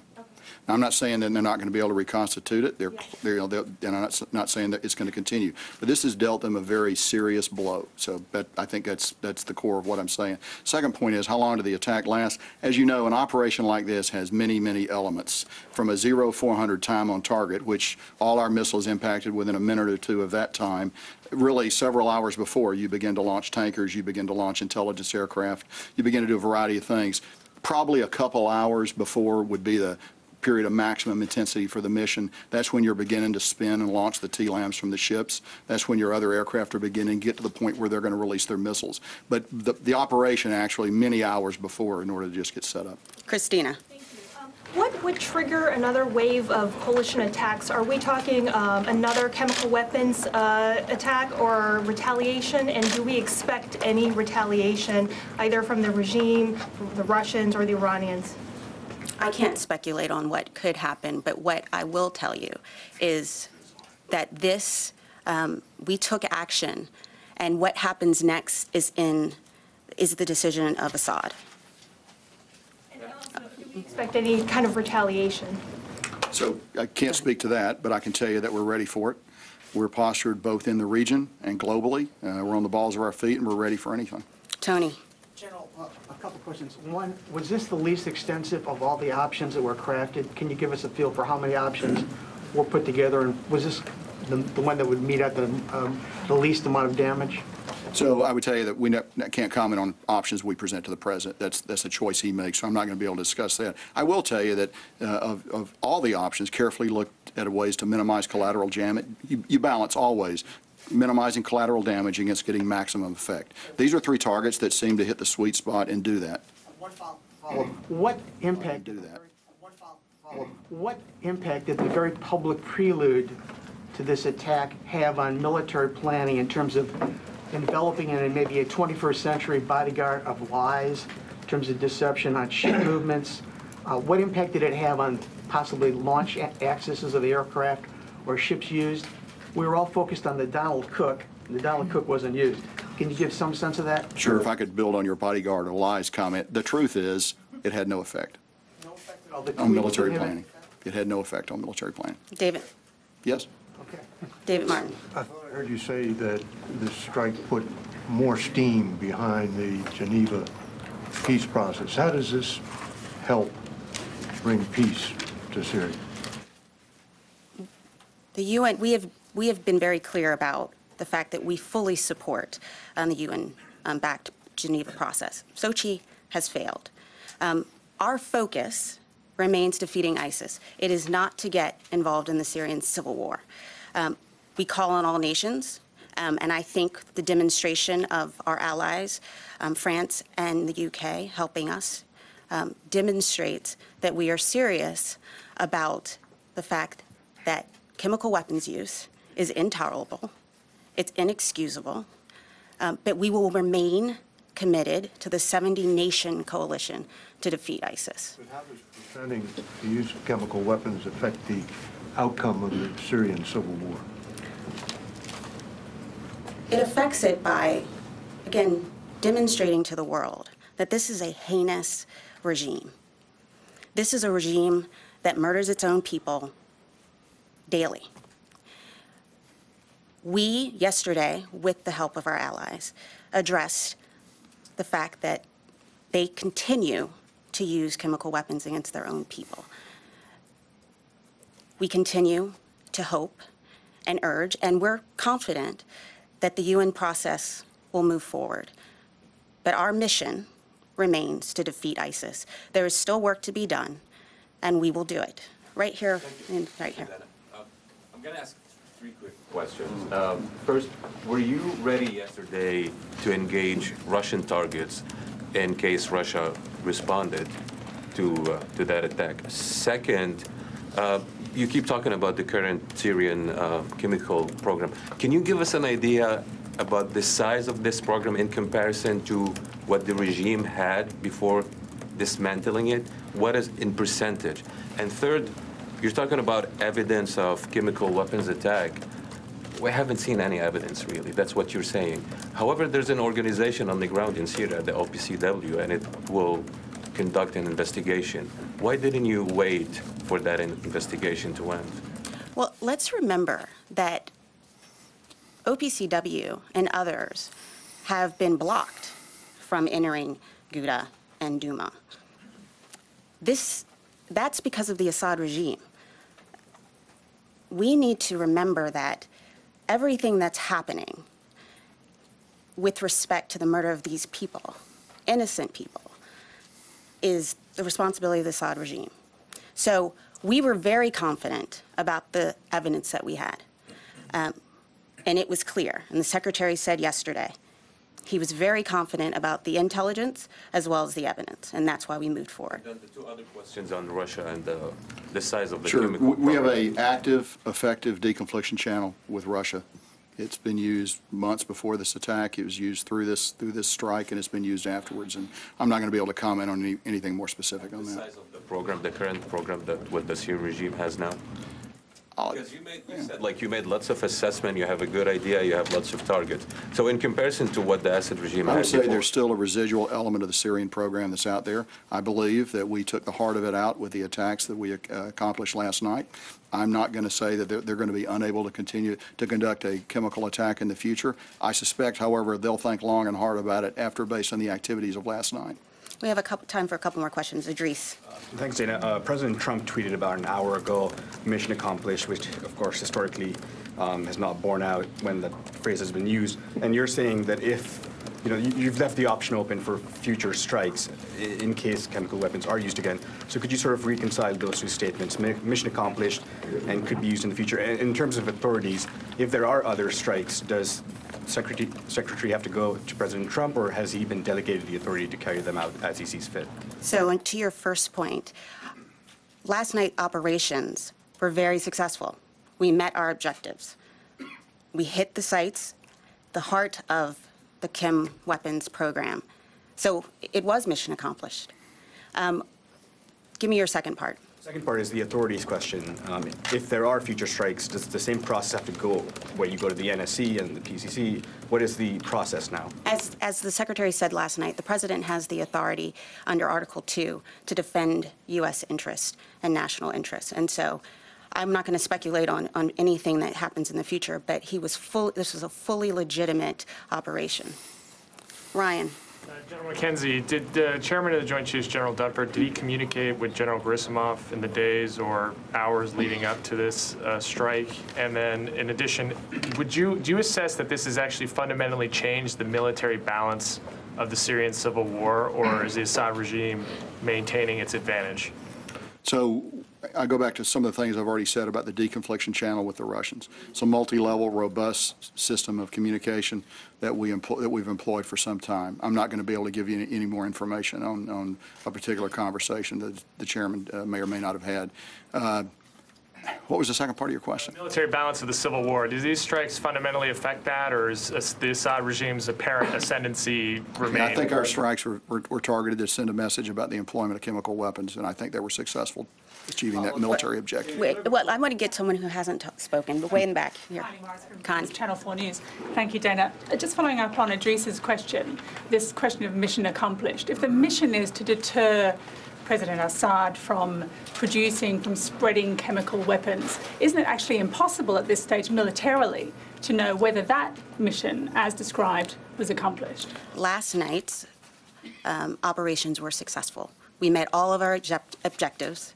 We hit all of our targets successfully. No aircrafts, allied aircrafts were engaged. It was a successful mission. What happens next depends on what the Assad regime decides to do. Right over here. Thanks, Patrick Tucker, Defense One.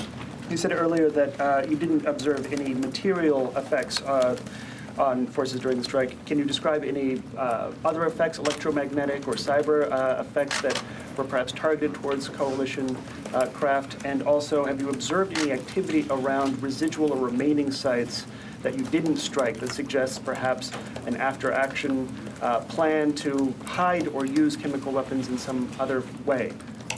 The Syrian response was remarkably ineffective in all domains. That's probably the best answer I can give you. So they had no material impact on the strike. As I noted in my prepared comments, they actually typically began to fire their missiles after the last impact of our weapon. So no appreciable effect that we know at this time. Any observable activity around sites? Can I follow up?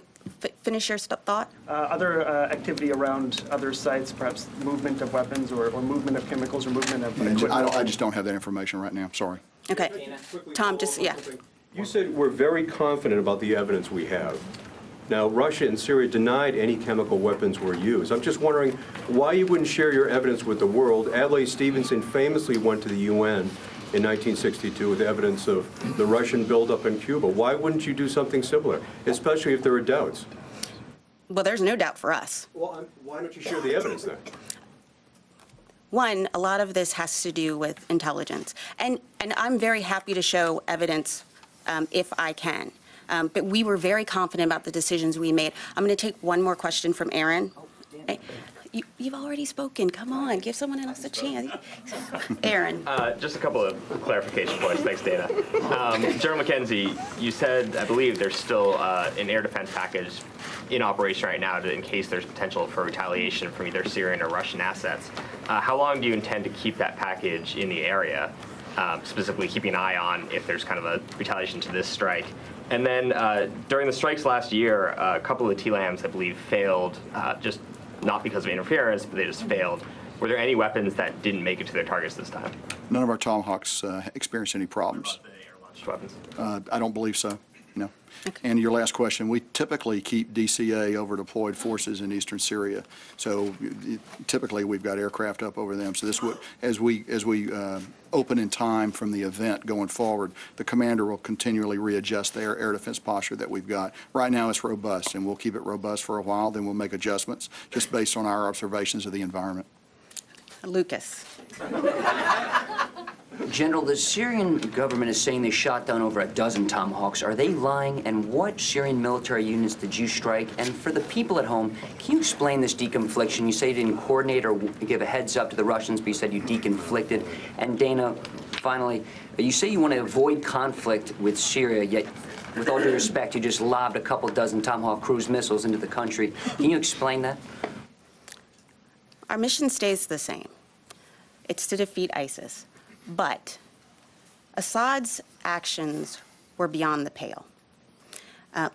Again, we will 100%, and we are supporting Envoy de Mistura. We will continue to do that because we want a diplomatic, political resolution to the Syrian conflict. But civilized nations can't let what's happened in Syria stand. So with that, I'm going to... Oh, sorry, go ahead. Sure. So you asked about deconfliction. Probably the best way to understand it is this. The Russians don't have a veto on anything that we do. And that's probably the best way to describe it. We're not cooperating with them in Syria. We don't want to get into a fight with them. They don't want to get into a fight with us. The best way to do that is to share certain information about what you're doing, carefully metered out by us, and I'm sure the same by them. But we're not cooperating with them, and they have no veto over what we do. At the same time, we owe it to our servicemen and women and those of our coalition partners to do the best we can to simplify the environment in which we're going to fight. So the deconfliction mechanisms allow us to do that. As to the last part of your question, I can't help you with what the Syrians are saying or not saying, but I'm telling you it's what actually happened. And on that point, as Secretary Mattis said last night, the Russian disinformation campaign has already begun. There has been a 2,000% increase in Russian trolls in the last 24 hours.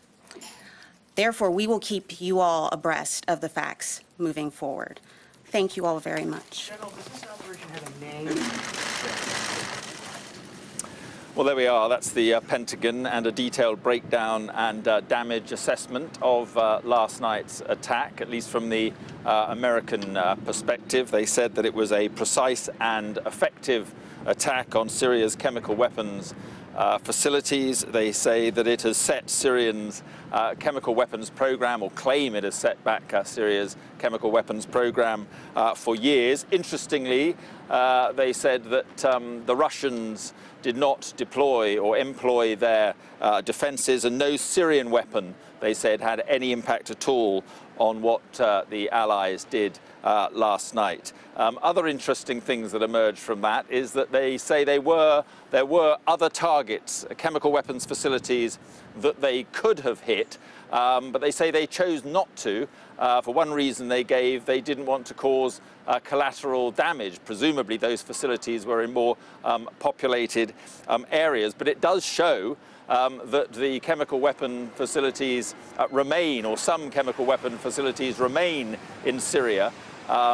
They did warn, though, that future use of chemical weapons would lead to more attacks. And another interesting point, I think, that came out from that was what the American intention was here. And they said that it was limited to the attack on part of the chemical weapons program of President Assad. And here's the thing, they said there was no change in US policy, and neither was this an attempt to depose the Syrian regime. And that's interesting from a Russian perspective, and we can go to Moscow and join our correspondent Lisa Holland. And Lisa, I'm just thinking that the Russians were particularly talking about the attempt to, depose Assad. They were worried about a sort of similar situation to Libya and Gaddafi. Do you think the Pentagon saying there that there's no attempt to depose the dictatorship of President Assad, do you think that will be reassuring to Moscow? Mark, in a word, I think probably it won't be. Part of their narrative here is to say that it is the stated objective of the West, of America, Britain and France, to bring about regime change. And they do not miss an opportunity to liken any sort of intervention in Syria to what happened in the Iraq War, and to bring about, of course, all of the backstory about the so-called dodgy dossier. So I don't think it'll really change much as far as the Russians are concerned. We may hear from the Russian Foreign Minister, Sergei Lavrov, in the course of the next hour or so. But I have to say that the Russian response relatively has been low-key. We've had a statement from the Russian President, Vladimir Putin. He has not so far come out in person, and his spokesman has not given any indication that he will. That's not to say that, of course, he won't. He may surprise everybody. We've had some words from the Russian Foreign Ministry, who have, of course, condemned the airstrikes as an act of aggression. And we know that Russians have called for an emergency session of the UN Security Council, which is somewhat ironic, given, of course, that 2 days ago they vetoed an attempt to bring about a resolution to send a UN investigative body to Duma to investigate the chemical weapons allegations. So in this statement from Vladimir Putin, it gives you a sense of what the Russians are thinking. He says Russia strongly condemns the attack on Syria, where Russian servicemen are helping the legitimate government in their fight against terrorism. Russia calls on the UN Security Council emergency meeting to discuss the aggressive actions by the United States and its allies. It's really interesting, isn't it, that, of course, the Russians are completely glossing over the fact that hundreds of thousands of Syrians have been killed in the civil war. And it's not just a conflict which Bashar al-Assad is fighting against Islamist and terrorist organisations. He's fighting it against his own people. We know, we've seen ourselves, the countless stories, the migration crisis. But that's something which doesn't fit into the way the Russians want to see any of this. So they will go to the UN Security Council in the course of the next few hours. But as we know, it will largely be a talking shop, and it will largely be a platform for them to condemn the actions and the airstrikes overnight. And how significant do you think it is that the Russians, according to the Americans, did not deploy their defences? They've got a very sophisticated anti-air defence system, but not used. How significant is that, do you think? Yes, I think it is significant. And it was also significant, wasn't it, in that press conference that we heard the Americans say that whilst the Russians don't have a veto over them, there was no appetite for war. And that gives you a real insight into what's being said at a very high level between the two countries. America doesn't want war, and the Russians don't want war either. I think that the Americans have made it very clear in their choice of language, saying that they don't want to cause casualties, that they know that this could very easily spiral out of control, that what they want to do is target the chemical assets of the Syrian president. They don't want to take down Russian assets which are operating inside Syria. It's very, very complicated, isn't it? But we know that by doing that, that is something which could put the brakes on all of this from spiralling into some sort of doomsday scenario. All right, Lisa, thank you very much indeed. Lisa Holland there from Moscow. Joining me now is Nicholas Heras, a fellow at the Center for New American Security, working on its Middle East security program. Thank you very much indeed for joining us, Mr. Heras. First of all, can I ask you, what did you make of the strikes last night and really the limited nature of those strikes, given what was envisaged, perhaps? Well, I would say that an observer, a dispassionate observer, could be forgiven for believing that what happened last night was in many ways a dog and pony show. President Trump spent the better part of a week talking about how he was going to put Russia on notice, and Russia chose its friends badly, and that Assad was Russia's problem. And then at the end of the day, President Trump and his allies decide to go with a series of strikes that in many ways the Department of Defense acknowledged was symbolic. They acknowledged that there is a good chance that Assad can reconstitute his chemical weapons program, and that ultimately the ball is in his court. The problem is that what Trump says and what he does, there's a disconnect. And I think that causes a lot of the challenge for U.S. policy in Syria. Because he says mission accomplished, Donald Trump, but then the Pentagon comes out and says, well, actually, we only hit a number of his chemical weapons facilities, and there remain several other facilities that we didn't go after. Yes, and not only that, the Pentagon goes even further to imply that their strikes against these chemical facilities will sort of jumpstart the corpse of the Geneva process. And I think this is a very challenging moment for U.S. policy in Syria. It's well known that President Trump's instinct is to get out of Syria as soon as possible. If it was up to him, the United States would have been out of Syria last week. The generals convinced him to stay in eastern Syria to see through the counter-ISIS campaign to the end. But the fundamental challenge is that his own government has a different perspective on where to go next. And if the idea is that limited strikes against some empty Assad regime facilities is going to cause Bashar al-Assad to make the decision that he no longer wants to sit in power and on the throne in Damascus, then I think Mr. Trump and his allies are in for a rude awakening. And do you get the impression then that Donald Trump didn't get his way here, and that perhaps it was the Pentagon and James Mattis who gave him pause for thought and perhaps made this a more limited action, worrying about the Russians? I think that's, it's an important concern, and we can't downplay it. The U.S. military wants to protect the lives of its servicemen and women, and they are engaging in a largely successful campaign against ISIS. And that is a major matter of concern, and it should be considered. I think where the military and the administration even get in trouble is then they try to go beyond their own stated goals. It would be enough for them to just say, look, we're here to counter ISIS. We're here to stabilize northern and eastern Syria. We're not going to give you a timeline when we're going to leave.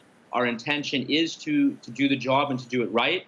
And we expect Russia to manage the civil war in western Syria. And at some point, we hope that after this long, slow dance with Russia, we can all come to a comprehensive agreement that stops making Syria a run-in sore of terrorist organizations that impact the stability of the Middle East and the wider world. But they don't do that. The messaging isn't clear, it's confusing, and it makes a lot of challenges. And very briefly, in a word, will this make any difference? None. Okay. Nicholas Hiras, thank you very much indeed. President Trump has declared mission accomplished following overnight military strikes by the US, the UK and France on suspected chemical weapon sites in Syria. Mr. Trump said the action was taken in response to a chemical attack on civilians in Douma last week and described it as the use of righteous power against barbarism and brutality. Well, the Pentagon said the targets were a chemical weapons research unit in Damascus and 2 storage facilities and a command post near the city of Homs. Well, Syria's denounced the attacks but said they caused limited damage. Here, the Prime Minister said the action should serve as a warning to Syria and its ally Russia against the use of chemical weapons. But Russia's ambassador to the UN told a meeting of the Security Council that the missile strikes were an illegal act of aggression. Here's our North America editor, John Sopel. 3, 2, 1, feu de scène. From a French warship in the eastern Mediterranean to a British RAF base in Cyprus, to the USS Monterey in the Red Sea, days of planning was replaced by execution with bombing and missile strikes. The president said Britain, France and the US had marshalled their righteous power against barbarism and brutality. A short time ago, I ordered the United States Armed Forces to launch precision strikes on targets associated with the chemical weapons capabilities of Syrian dictator Bashar al-Assad. And he singled out Syria's 2 principal backers. To Iran and to Russia, I ask, what kind of a nation wants to be associated with the mass murder of innocent men, women, and children?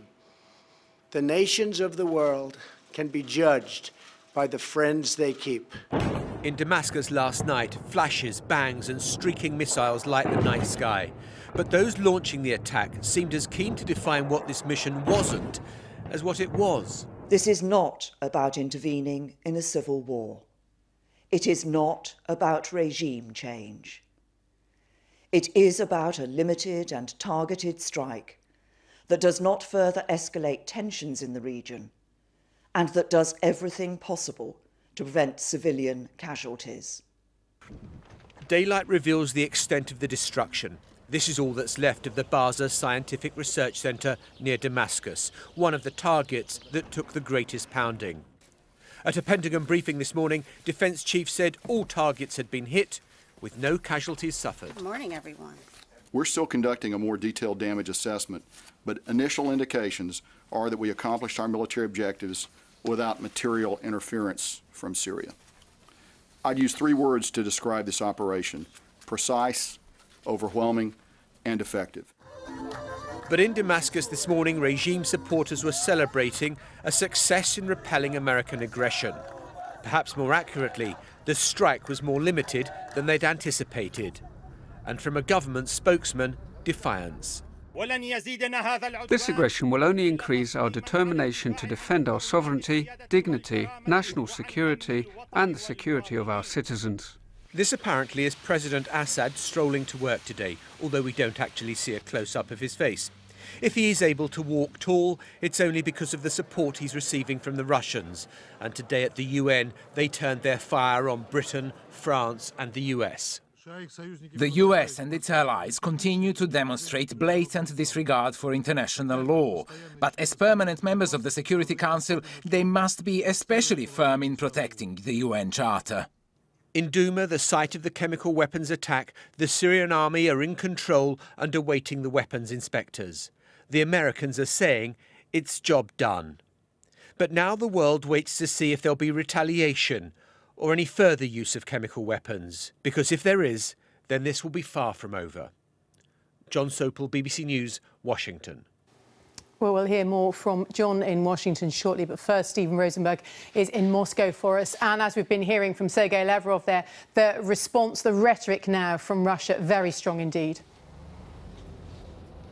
Yes, that's right. Well, since Moscow is President Assad's biggest backer, the Russians were never going to mince their words about a US-led strike on Syria, and that's why the words we've been hearing today in Moscow have been so strong. We heard Vladimir Putin talk about an act of aggression, unlawful, unacceptable, said Sergei Lavrov, the foreign minister.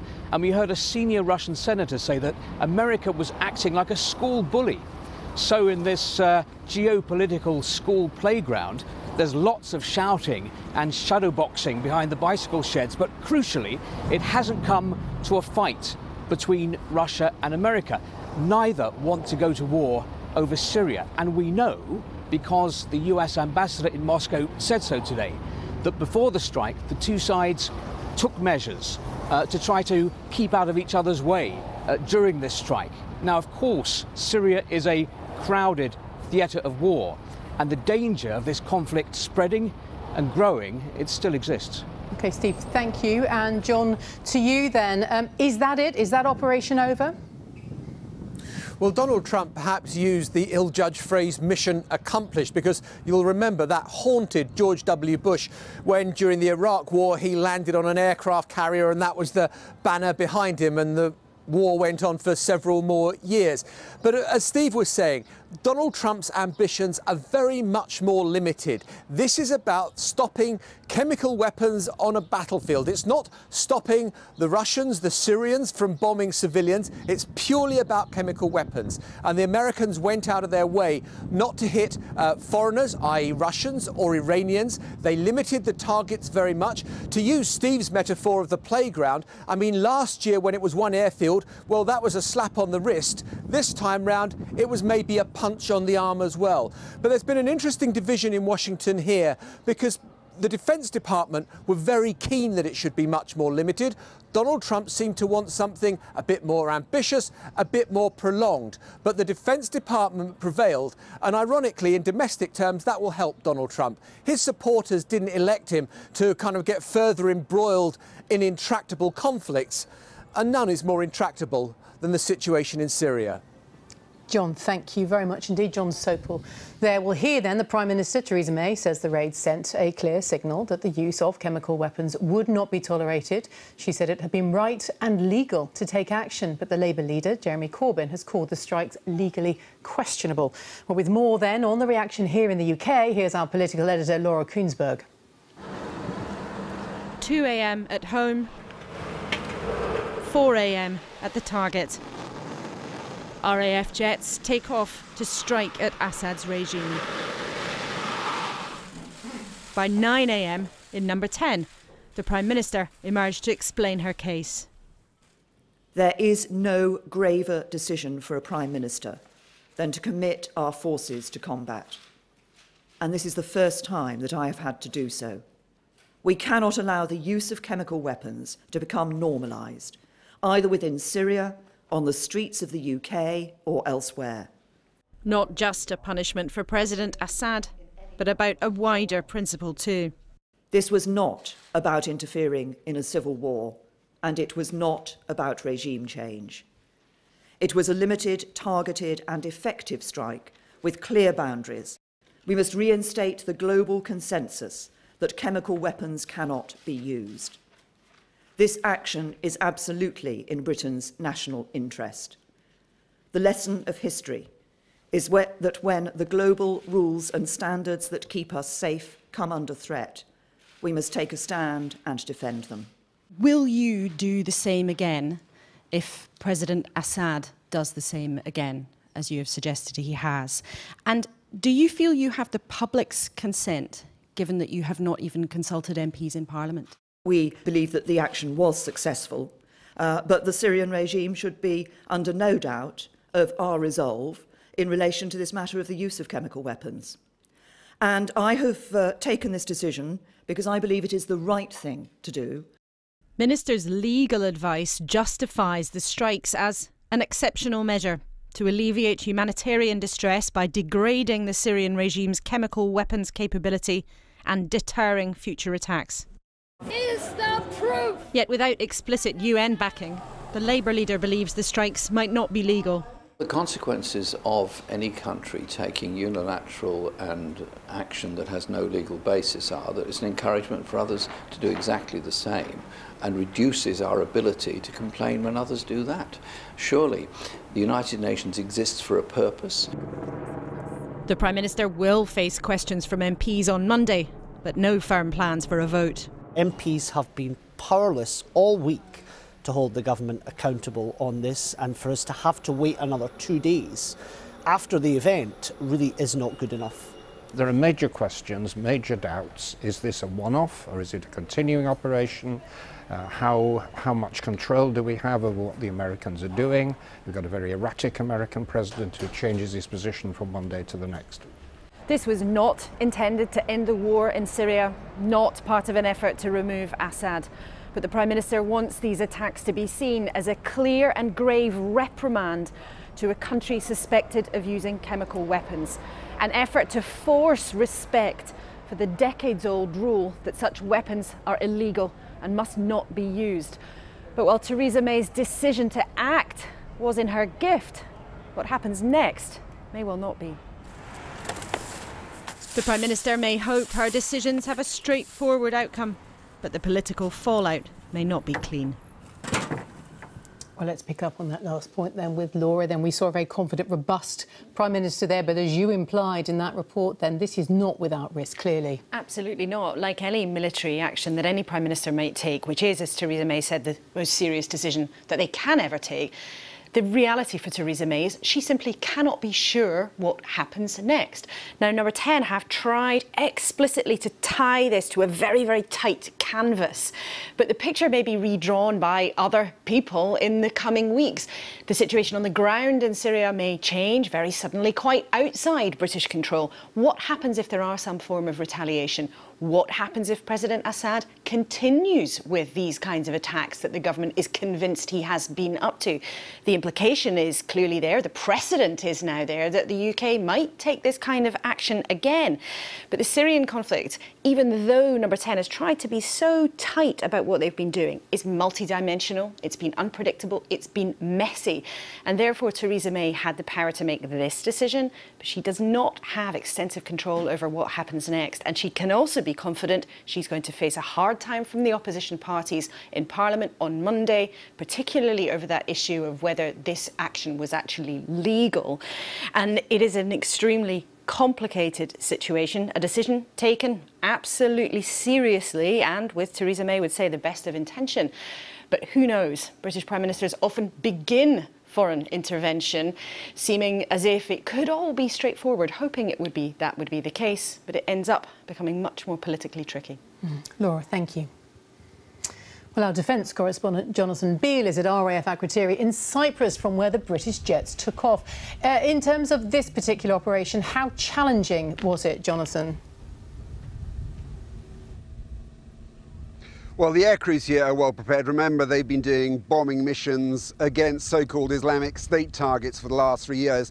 This mission, though, did have added risks and dangers, not least because of Syria's air defences and the fact they're backed by Russia's military too. Tonight we've learnt, as well as those 4 Tornado jets carrying those cruise missiles that took off in the early hours of the morning, they were accompanied by 4 Typhoon jets that would have been armed with air-to-air missiles. This was a precaution, they weren't needed. Those Tornadoes with the cruise missiles, Storm Shadow cruise missiles, they fired them well outside Syrian airspace. They have a range of 300 miles. The target was an old missile base west of Homs, which the MOD believes was being used to store the ingredients, the precursors for Assad's chemical weapons program. Now, the Defence Secretary Gavin Williamson says that strike was highly successful. Those missiles did reach their target. More importantly, he says, this was a show of solidarity with allies, and it sent a clear warning to President Assad. Jonathan, thank you. So as Jonathan was saying, then last night's strikes may appear to have been very clearly targeted, but they are being seen by some as a limited punishment on Syria. So what impact will they have on Syria's chemical weapons programme? And what do they say about the strategy of America, Britain and France? Here's our diplomatic correspondent, James Robbins. This is what provoked the strikes. Last Saturday's apparent gas attack on civilians in Douma. Britain, France and the United States are convinced this was the latest in a long line of Assad's chemical attacks and had to be punished. So what was achieved? The strikes sent a deliberate, precise, if limited message to President Assad: you are not the target, your chemical weapons program is. The United States fired missiles from 2 warships and from the submarine USS John Warner, plus in the air 2 B-1 Lancer bombers. The RAF flew tornadoes from Akrotiri in Cyprus, staying out of Syrian airspace to fire their Storm Shadow missiles. And France launched missiles from its frigate Languedoc, as well as Rafale and Mirage strike aircraft flying from France. So the US was not acting alone, but with 2 close allies this time, and that's politically important. The targets of all this firepower: Syria's chemical weapons production. The main target for 76 missiles was a research and development centre close to Damascus, but also a chemical weapons storage site near Homs. 22 weapons were aimed there, including the RAF's 8 Storm Shadow missiles. And target 3, a nearby chemical weapons bunker, the main French target for 7 of their 9 missiles. The military, in the shape of the Pentagon in Washington, say they're very pleased with the outcome, both political and military. In a powerful show of Allied unity, we deployed 105 weapons against 3 targets that will significantly impact the Syrian regime's ability to develop, deploy, and use chemical weapons in the future. It's been said before, but I want to emphasize again that by comparison, this strike was double the size of the last strike in April 2017, and I'd also emphasize that this strike was a multinational effort. But an end to Syria's appalling civil war is no closer after this military action. As long as Russia continues to dominate, with its forces on the ground fighting to keep President Assad in power, it's hard to see an eventual peace which isn't largely dictated by that alliance. James Robbins, BBC News. Well, our chief international correspondent, Lise Doucet, is in Beirut, the capital of Lebanon, of course, which borders Syria. Lise, give us a sense then of the mood both in Syria and the region, and whether there might be retaliation. Well, reaction across the region very much depends on where you stand in this conflict, and everyone has a stand. For countries like Turkey and Israel, staunch opponents of President Assad, there was total support for the Western military operations and what they saw as a very clear message to the Syrian leader. But for the presidents of Lebanon and Iran, there was harsh condemnation against what they call aggression. Indeed, Iran's most senior figure, Iran's supreme leader, Ayatollah Khamenei, called the military operations a crime and described the leaders of Britain, France and the United States as criminals. But it also has to be said that mixed in with this condemnation, there's also a sense of relief. Iran in particular wondered and prepared for the possibility that its own forces on the ground and those of its ally, Lebanon's Hezbollah fighters, as well as their bases, could come under attacks in the Western military strikes. And the fact that they haven't, that there has been this limited operation, has led some hardliners in Iran to mock the West as paper tigers. And there's already an assessment emerging from at least some countries in this region that these strikes could end up strengthening what they call the resistance, this alliance between President Assad, Iran and Lebanon's Hezbollah fighters. And of course, if that is the case, then it's still an ominous warning for what could still happen in the future. Lise, thank you. Less shock and awe, more strike and shrug. These missiles hardly came as a surprise. President Trump had been tweeting about them for most of the week. In the end, they were less dramatic than his rhetoric suggested, and the Russian response less draconian than their bluster promised. The strikes were meant to send a clear message on chemical weapons but they will hardly change the course of a war that President Assad seems to be winning after 7 years of more conventional slaughter. In Washington, President Trump hailed the strikes as mission accomplished, forgetting perhaps that this exact phrase came to haunt George Bush in the Iraq War. In Damascus, President Assad strolled to work as if to say business as usual, while Moscow resorted to words, not weapons. And here, the bombs roused the spectre of Iraq. Labour raised doubts about their legality. Many MPs are angry they weren't given a vote, and millions of Syrians displaced by the war may wonder what the point of it all is. 105 missiles aimed at 3 targets, a military tightrope, enough to send a message to Syria, not enough to provoke the Russians. Theresa May declared chemical weapons must not become normalized. Downing Street later added the airstrikes met international laws on humanitarian grounds, although Jeremy Corbyn called them legally questionable.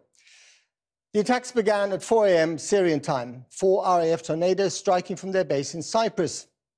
The United States and France launched a joint air and sea operation using vessels in the Mediterranean and in the Red Sea. The Pentagon says that missiles hit a research facility in Damascus, as well as chemical weapons storage facilities and a command site near Homs. With our first report tonight, here's our international editor, Lindsay Hilson. A combined operation with the armed forces of France and the United Kingdom is now underway.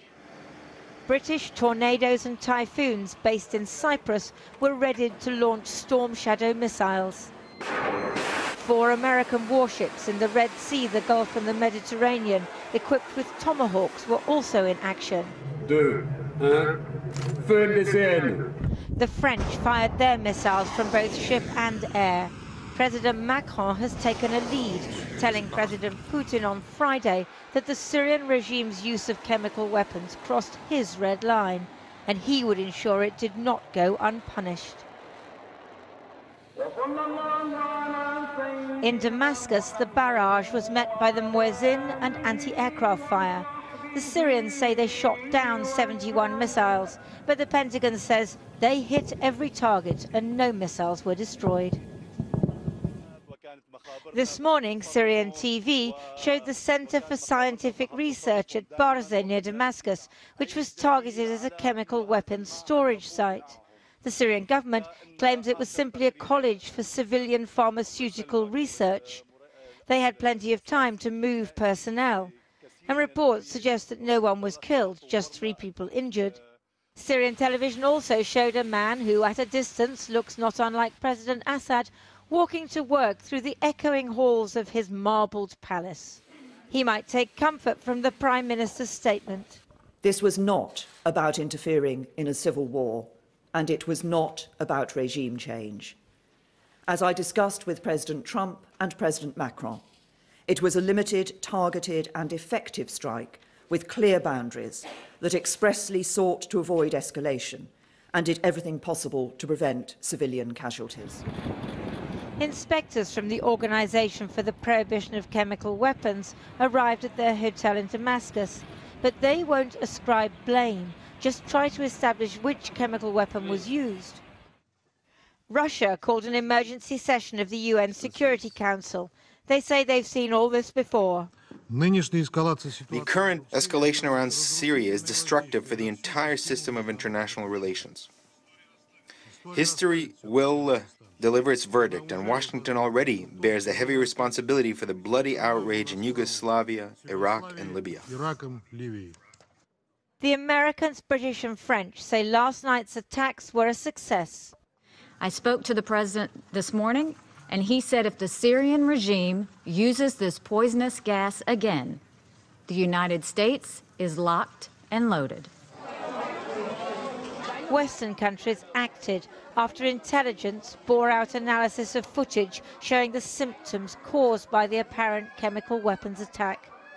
Russia maintains that these are actors in a faked incident. The Americans, British and French will be hoping that they really have destroyed Bashar al-Assad's remaining chemical weapons capacity, because none want to get more deeply involved in the war in Syria. Lindsay Hilson reporting. Well, earlier I spoke to the British-Syrian journalist Danny Mackey in Damascus, and I asked him what it had been like in the city last night. I could hear them very vividly. In fact, I was awoken by these strikes, and I'm not going to lie, for the first few minutes, there was a sense of fear because you didn't really know what was happening. I wasn't expecting an attack at that particular moment, as per the previous days where it was more likely. And I'm not going to lie, there were huge attacks. I mean, you're talking about Tomahawk missiles and cruise missiles landing in areas where relatively close to. There were 3 sites which were targeted, and the third strike in the left suburb of Damascus in Jamariah was very close to where I'm currently based. So it was very frightening, very traumatic at that particular moment. Right. The feeling here is that Assad is basically winning this war thanks to Russian intervention. Is that still the feeling in Damascus today? Unequivocally, without the Russian intervention in 2015, this war would have taken a completely different course and trajectory. The only reason the Syrian government is in such a strong position as it is today is due to the fact that Russia has put all of its military might behind the Assad government and has provided international and diplomatic protection for the Damascus-based government. Without that, it's very foreseeable that the Syrian army would be in a very weak position today, stretched on all fronts and struggling. So the Russians are the main reason of Syria's path towards victory today, you could say. And finally, Danny, I mean, given what you just said, let's say there were more attacks in the future. We don't know if there will be, but if there were, how do you think that would change the mood towards President Assad in the capital? Well, it would definitely have a negative impact because more attacks would ultimately mean more fear, more negativity around the capital, just at a moment and in a period where people began to think that the Syrian government was on the way to winning and was repairing and re-establishing its international relations. So more attacks on the Syrian government would definitely play right into the hands of the opposition and would definitely be negative for President Assad, undermining the recent efforts of the president and the Syrian military in the country. But as Donald Trump tweeted earlier today, you know, for them it's mission accomplished, but there is still this fear that something could happen in the future where Trump would essentially be putting himself in a corner to attack Syria again if there are such accusations of the usage of chemical weapons in the future. Danny Mackey, thanks very much. Well, the government has already published the detailed legal advice justifying the airstrikes on Syria. This after the Prime Minister defended going ahead without seeking Parliament's approval. Mrs. May held telephone talks with President Trump and President Macron this afternoon, with all 3 leaders hailing the joint bombing campaign as a success. And a warning, there are some distressing images in this report by our senior Home Affairs correspondent, Simon Israel. Necessary and legal were the Prime Minister's words today in defending last night's strikes. She said the decision to launch military action was her prerogative and right, given nothing else was stopping the use of chemical weapons. Given the failure, as you have said in your statement, of all diplomatic efforts so far, what is the plan following these strikes? Sorry, what is the plan for? What is the plan, your plan, following these strikes? Yes, well, as I've said, diplomatic efforts in itself has not had the impact that we wished it would have. We've now taken the military action, and alongside that, we will renew diplomatic efforts as well. There were no more details of a plan, if there is one, and in response to questions about the legality, Downing Street this afternoon published the government's legal position, which stated the UK is permitted under international law on an exceptional basis to take measures in order to alleviate overwhelming humanitarian suffering. It goes on to say the evidence of extreme distress is convincing, that there is no practical alternative to the use of force, and that it is strictly limited in time and scope. I'm not an international lawyer, but the arguments about humanitarian assistance seem plausible. It's very similar to the legal advice that I received when I was a member of the Cabinet when we supported strikes 5 years ago. The issue is not actually legal primarily. This is an issue of politics and morality. There isn't any obvious plan, whether this is just a short-term one-off or a long-term programme of attrition. Theresa May did not consult Parliament. She voted for military action in 2013 when her predecessor lost a Commons vote. It is clear to me that the British Parliament, reflecting the views of the British people, does not want to see British military action. 5 years on, and the Labour leader believes MPs should again have been involved in the decision. My whole point is that Parliament should be consulted, Parliament should be allowed to take a view on this, but instead the strikes were launched. While the government insists the specific focus is on events in Syria, the Prime Minister also made reference to the nerve agent attack on the Skripals in Salisbury, allegedly by the Russians. And that has raised questions in the minds of some MPs as to the reasons for linking the two. Simon Izzo. Well, joining us now from Hertfordshire is the Justice Secretary, David Gauke. Thanks for coming on the programme. So you heard President Trump there declare by tweet, I think, that it was mission accomplished. Is that the view of the British government? Well, the mission, the purpose of the action that was taken last night was to degrade the Syrian regime's ability to wage chemical warfare on its own people. We believe it's been a successful operation, but we will obviously have to analyse and assess that. But that is the purpose, to degrade and indeed deter Assad from using chemical weapons against his own people, as he has done on repeated occasions, and last week being the most recent example. Well, we had airstrikes a year ago by President Trump. They were supposed to do the same thing. That obviously didn't work because the chemical weapons were used again. Today, Nikki Haley at the United Nations said that if such weapons were used again, America would be locked and loaded. So there seems to be some doubt to which extent we've actually destroyed his chemical weapons ability. Well, whether further action is necessary is rather in the hands of Assad, because if he again wages chemical warfare against his own people, then we would have to look at our options. But the reality is we have had to take action. This is not something that we wanted to do, but we cannot stand by when there is a humanitarian crisis created by a nation taking action against its own people, deploying chemical weapons in the way that we saw last week. That is not something that we can allow to happen. He has demonstrated both the capability and willingness to use chemical weapons against his own people. We have the capability of doing something about it, and it's absolutely right that we've shown the willingness to step in. According to an opinion poll in the Times last week, only 22% of the British public, 22% of the British public were in favour of these strikes. Why didn't you at least put this to a vote in Parliament to get parliamentary backing for this? I think it's absolutely right that the Prime Minister has shown leadership in this. There is a royal prerogative power which the executive has, the government has, to take action in these circumstances. And when it was necessary to move quickly to degrade the capability of Assad using chemical weapons, to make it very clear that that there was international opposition to this activity and that we can move quickly and do something about it. It's right that we took that step urgently. Right. And of course, the government was able to see the intelligence information that was provided to the cabinet on Thursday, demonstrating the culpability of Assad's regime and enabling us to move forward by taking this action. But we didn't move quickly, did we? Because this attack happened a week ago. President Trump was tweeting about some response, I think, from Sunday night. The Syrians basically had 6 days to hide the stuff.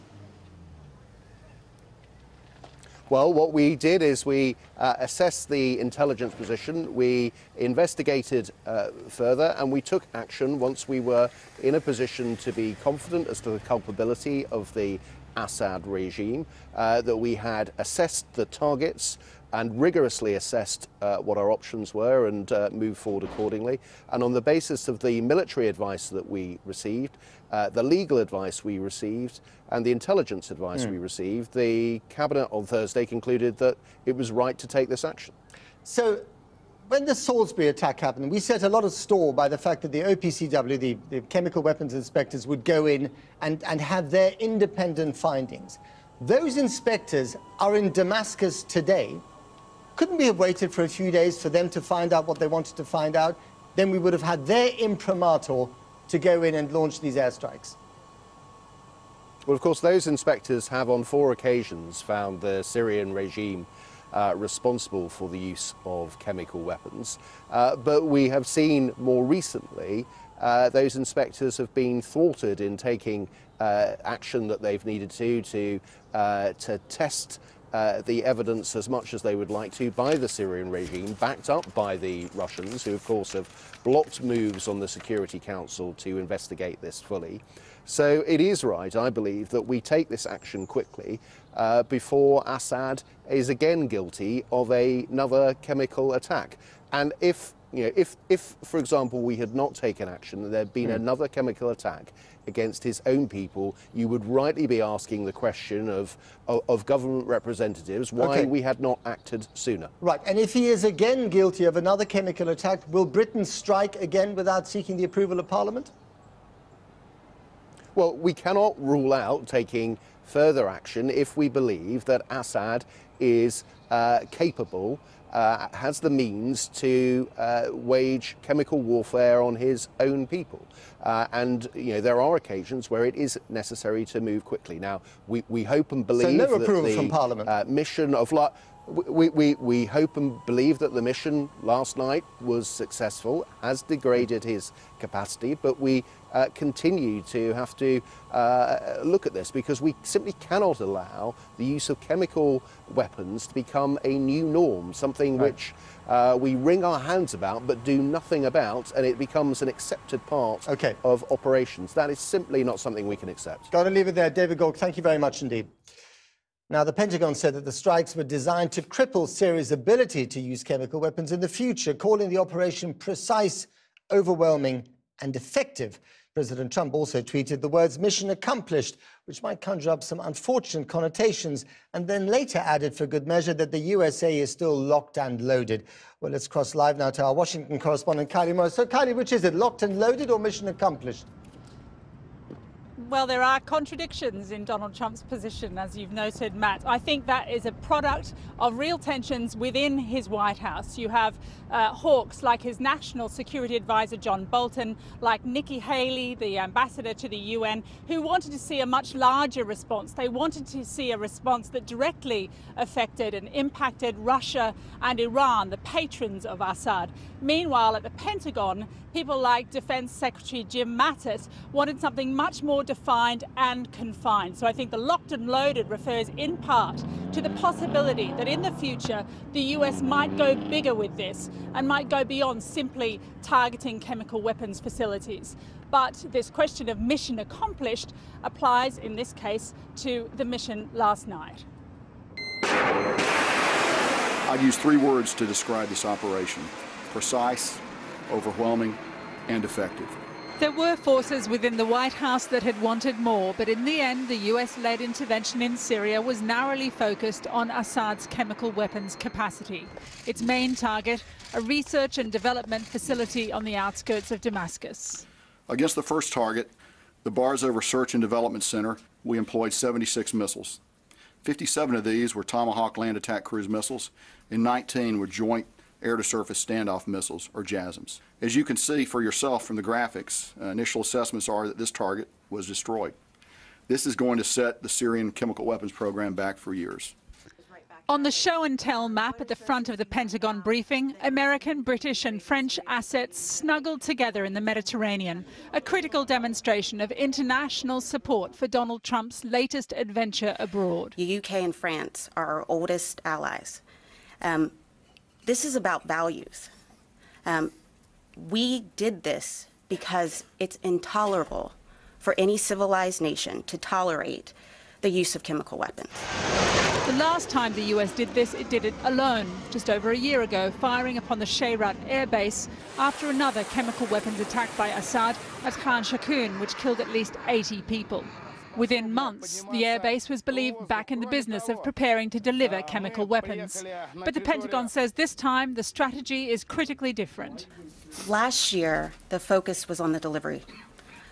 This time, the strikes went to the very heart of the enterprise, to the research, to development, to storage. So we are very confident that we have significantly crippled Assad's ability to produce these weapons. Within 12 hours of the strikes, the president had seen enough to declare victory by tweet. A perfectly executed strike last night, he wrote. Thank you to France and the United Kingdom for their wisdom and the power of their fine military. Could not have had a better result. Mission accomplished. It's a controversial choice of phrase in a nation that remembers all too well George W. Bush's declaration of victory in Iraq. This question of mission accomplished, if the mission is to deter President Assad from spreading chemical weapons, isn't it actually impossible at this stage militarily to know whether that mission, as described, was accomplished? Operations were successful. We met all of our objectives. We hit all of our targets successfully. No aircrafts, allied aircrafts were engaged. It was a successful mission. But the general sounded not quite ready to declare the job done. I say there's still a residual element of the Syrian program that's out there. I believe that we took the heart of it out with the attacks that we accomplished last night. I'm not going to say that they're going to be unable to continue to conduct a chemical attack in the future. I suspect, however, they'll think long and hard about it based on the activities of last night. Which leaves the door open to further strikes depending on what Syria does next. A strategic posture which might be called mission ongoing. Charlie Morris. Back now to our main news. The airstrikes on Syria, and MPs will be back in Parliament on Monday after their Easter recess. So what kind of reception will Theresa May get from them? Let's go to our political correspondent, Michael Crick. Michael. Well, it's interesting today, Matt, how over the last few days there have been a handful of Tory MPs questioning the wisdom of strikes and questioning the wisdom of doing so without consulting Parliament. They have been lying very low today, perhaps partly out of loyalty to our armed forces, perhaps waiting to see how things pan out. The opposition parties have been united in arguing this should have had a parliamentary vote. And when Theresa May comes to the Commons on Monday afternoon, I suspect she'll get about 2 hours worth of questions. And I think the opposition parties will be focusing on two potential weaknesses in the government's position. One is the legality of all this. Clearly, as Jeremy Corbyn has pointed out today, there is a difference of opinion on this between the government's position, as outlined this afternoon, and the UN position, as to whether Britain and our allies should have consulted the UN. The second question, the one you raised with David Gork, why did this attack go ahead when the inspectors from the organisation through the prohibition of chemical weapons have only just arrived in Syria and haven't completed their work? As to whether there'll be a debate on the matter or a vote, that will really be up to Labour to press for that. They could probably get one if they wanted. The trouble is it could expose bigger divisions in Labour than there are among the Conservative ranks. Michael Crick, thanks very much. Well, the Scottish National Party leader, Nicola Sturgeon, has warned that the latest military action risks dangerous escalation, insisting that UK foreign policy should be set by Parliament. Joining me now is the SNP defence spokesman, Stuart MacDonald. Thanks for coming on the programme. Dangerous escalation is what many of us were worried about before, but it hasn't happened, has it? I mean, the Russian response has been very measured about this. Well, it was the late, great Robin Cook, Matt, who said that the bar must be set high for war in a battlefield as crowded and as complicated as Syria is. That's the perfect example of why. We don't quite know what the full consequences will be. That's part of the problem with not having a discussion or a vote in Parliament. Really, there's been nothing prior to the strikes other than a 7-sentence-long statement from the government. So we haven't had time to fully consider the consequences, which I fear could be grave, and take this war into a whole new dimension that the Prime Minister hasn't thought through. We'll get onto the parliamentary thing in a minute, but do you agree with the fact that a very powerful message has been sent to the Syrian government and its backers that chemical weapons should never be used against civilians? There's no disagreement that chemical weapons should never be normalised. Absolutely none whatsoever. But the message has been sent. Well, a message has been sent, but I'm with the former First Sea Lord, Lord West, a Labour peer in the House of Lords, who said that this would really demonstrate nothing more than a wrap around the knuckles. Doesn't really do what the Prime Minister wanted it to do, which is to undermine the chemical warfare abilities of the Syrian government. But that's not what the Pentagon is saying. They're saying that their capability to use chemical weapons has been destroyed. Well, I don't think they've said it's been destroyed. I think they said they'd made... Crippled.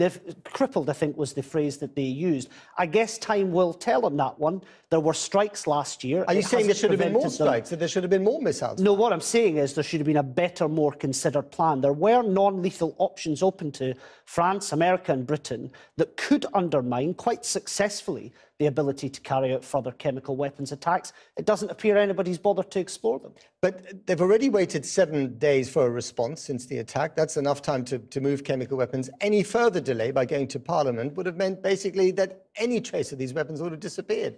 I'm afraid I disagree with you there, Matt. This has been quite a significant rush to action. If they wanted to move things around... Last year, President Trump shot those missiles off within 24 hours, didn't he? And the air bases were up and running within just a matter of hours, actually. So, in actual fact, what the government should have done, if it was in such a hurry to come to conclusion, was recall Parliament. We called for that as early as Wednesday during the week. We could have met on Friday, we could have met on Thursday, we could even have met this afternoon. I mean, if you go back to 2013, there was a vote in Parliament. Ed Miliband, led the revolt against any military action. 30 Tory MPs voted with him. There was no military action. Arguably, that allowed President Obama to then ignore his own red lines over chemical weapons. Even if it's the right thing to do to go to Parliament, would it not be on your conscience if again Parliament voted against some sort of military action over chemical weapons, giving them yet another green light to use them again? I don't see it as black and white as that. Look, the Prime Minister said today that committing UK forces to action is the biggest decision she could ever make. For a parliamentarian to take part in a vote like that, as I did in 2015, is also an enormous decision. We have to be clear that any action we do take, lethal or otherwise, in response to this kind of attack, has to be measured, it has to be something that is effective, and ultimately, in this miserable war, move the situation towards peace. I'm afraid these strikes don't do that. Stuart MacDonald, thank you very much indeed. Pleasure. Donald Trump gave his seal of approval tonight to the bombing of targets in Syria. In his own words, this was a perfectly executed strike, mission accomplished. The attacks were a coordinated operation in the early hours of the morning by America, Britain and France. More than 100 missiles were aimed at places believed to be involved in the manufacture of chemical weapons. And America warned it would repeat the attacks if needs be. Our Washington correspondent Robert Moore reports on what President Trump called his strong deterrent. Having just given the order to launch the strikes, the Commander-in-Chief addressed the nation. After his recent call for a withdrawal from Syria, he appeared to steel himself for this reversal. My fellow Americans, a short time ago, I ordered the United States Armed Forces to launch precision strikes on targets associated with the chemical weapons capabilities of Syrian dictator Bashar al-Assad.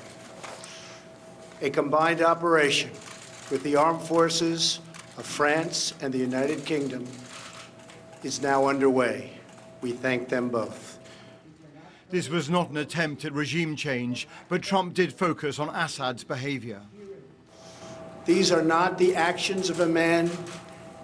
They are crimes of a monster instead. From the Red Sea, the USS Monterey launched 30 Tomahawk cruise missiles. Other ships and a submarine fired salvos from the Mediterranean and the Arabian Gulf. At the Pentagon, in the aftermath, there was clear relief the attack in a complex battle space had gone according to plan. Initial indications are that we accomplished our military objectives without material interference from Syria. I'd use 3 words to describe this operation: precise, overwhelming, and effective. But what is clearest and perhaps most surprising is the limited nature of the strike. Over 100 missiles, yes, but aimed at just 3 facilities. The US military says Russian forces chose not to engage at any stage, suggesting they too wish to avoid escalation. It was the use of chemical weapons in Duma a week ago that triggered the intervention of the Western powers overnight. The unanswered question is whether a single barrage of missiles can really re-establish a red line over the use of poison as a weapon of war. Although the president tweeted this morning, mission accomplished, that may not be the case. The US ambassador to the UN at an emergency session of the Security Council has made clear that, in her words, American forces are locked and loaded if Assad ever again uses poison gas. Robert Moore, ITV News, Washington. Theresa May held phone conversations with President Trump and France's President Macron, in which they all agreed the military action had been a success. But Mrs May went further, issuing a veiled warning to Russia about the Salisbury nerve agent attack. Juliet Bremner now reports from RAF Akrotiri, from where Britain's warplanes took off on the raids over Syria. Before dawn and before MPs were back at Westminster, 4 RAF Tornado jets left the British airbase in Cyprus armed with long-range Storm Shadow cruise missiles. Simultaneously, the French president was giving the order to fire missiles from one of his country's ships, with another wave of bombs being dropped from French jets, all part of a coordinated attack with the United States. Defending her decision, Theresa May insisted Britain must fight against the use of chemical weapons at home and abroad. We would have preferred an alternative path, but on this occasion there is none. We cannot allow the use of chemical weapons to become normalised, either within Syria, on the streets of the UK or elsewhere. We must reinstate the global consensus that chemical weapons cannot be used. This action is absolutely in Britain's national interest. The attack started at about 2 o'clock this morning UK time, targeting 3 sites. A base outside Damascus, thought to be involved in the production of chemical and biological weapons, and 2 sites near Homs, a command bunker and a chemical weapons stockpile. The 4 Tornado jets based at RAF Akrotiri carried 8 cruise missiles, while France launched missiles from a warship and fast jets. Together with a wave of American Tomahawk cruise missiles, 105 in total. Syria's ally Russia claims that the strike had limited success, that 71 of the missiles were intercepted, although this hasn't been confirmed. These were pre-programmed precision missiles. The Ministry of Defence said initial assessment showed that they'd managed to destroy the stockpile of chemical weapons without causing further contamination and without killing any civilians. The returning air crews played a limited role in an airstrike that is intended to send a stark message to the Assad regime that the use of chemical weapons will not be tolerated. Juliet Bremner, ITV News, Cyprus. The first pictures of the operation's aftermath reveal the damage done to the bombing targets. But the fact remains the Syrian government is now back in control of the town it's said to have attacked with poison gas. Our senior international correspondent John Irvine reports from Beirut on how President Assad might be thinking his gamble has worked. It appears to have been done with textbook precision. This chemical research centre outside Damascus was on the receiving end of 76 of the 105 cruise missiles fired at Syria. But while the attack here was destructive in the extreme, it was not deadly. The early hours of a weekend morning ensured the targets were deserted. 0 casualties, particularly Russian ones, were a top priority. Soon after the dust had settled, these were the scenes in the Syrian capital. Given President Trump's midweek belligerence, supporters of President Assad were expecting a heavier and more widespread bombardment. The reality was a relief and an excuse to belittle Mr. Trump. After a week of threats, Trump turned out to be all talk, said this man. This will only strengthen our resolve. We've already been through much worse, she added. This is President Assad as seen on state television today, exuding a casual air of normality. Last Saturday's gas attack won the Battle of Douma for him, and there have been celebrations in the district since. Mr. Assad gambled that having Russian soldiers like these as allies would ensure any Western punishment would be limited and short-lived. Now, he says last night's airstrikes have made him more determined to crush his opponents in every inch of the country. That means these people, the ones he gassed and threw into exile, may soon find themselves in his crosshairs once more.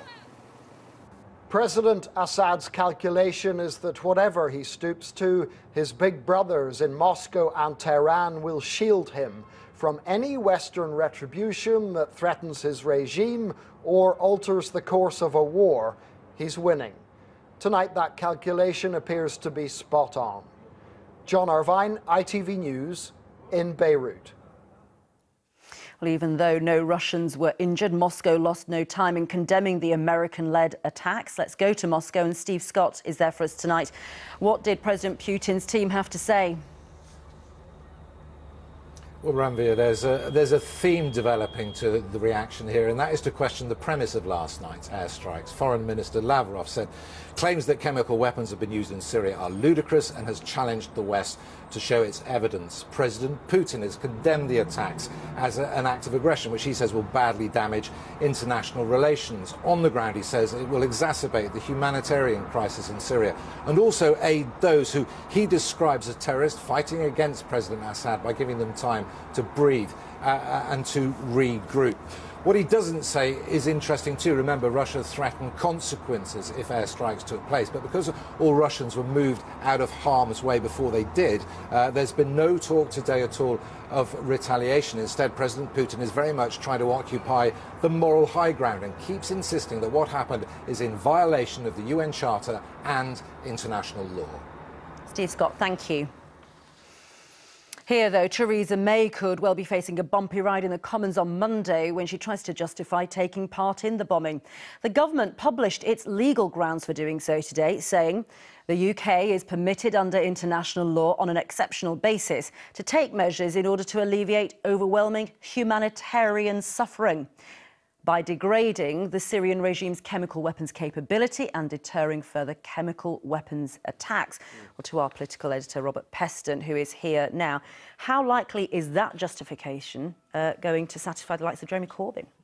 Not very likely at all. Theresa May has chosen the most contentious of legal justifications. Under international law, it's straightforward. If you get a UN resolution, then you can launch a strike. If it's an act of self-defence, you can launch a strike. But these humanitarian grounds, well, they're somewhat in the eye of the beholder. And the statement does talk about exceptional circumstances. She hasn't gone into detail about why these circumstances in Syria are exceptional. But, you know, all the suffering we've seen in Yemen in recent years weren't exceptional and didn't force us to intervene with our military. So I would expect both Jeremy Corbyn and indeed the SNP to be making quite a fuss on Monday when she gives her statement. And beyond that legal argument, the MPs who are angry about not being consulted in the first place? Yeah, there is still considerable, as you say, anger from MPs, including Tory MPs, that this happened without a parliamentary debate, without a parliamentary vote. Remember that after Iraq, they were promised that with any significant military action, MPs would be involved. And there is a bit of a sense that this was rushed through before Parliament returned from its holiday so that they would not be consulted. Now, my strong sense is that MPs, maybe the Labour Party, more likely the SNP, will force a debate. Whether there'll be a binding vote at the end of that, I doubt, but she is going to face further embarrassment, the Prime Minister. Robert Peston, thank you.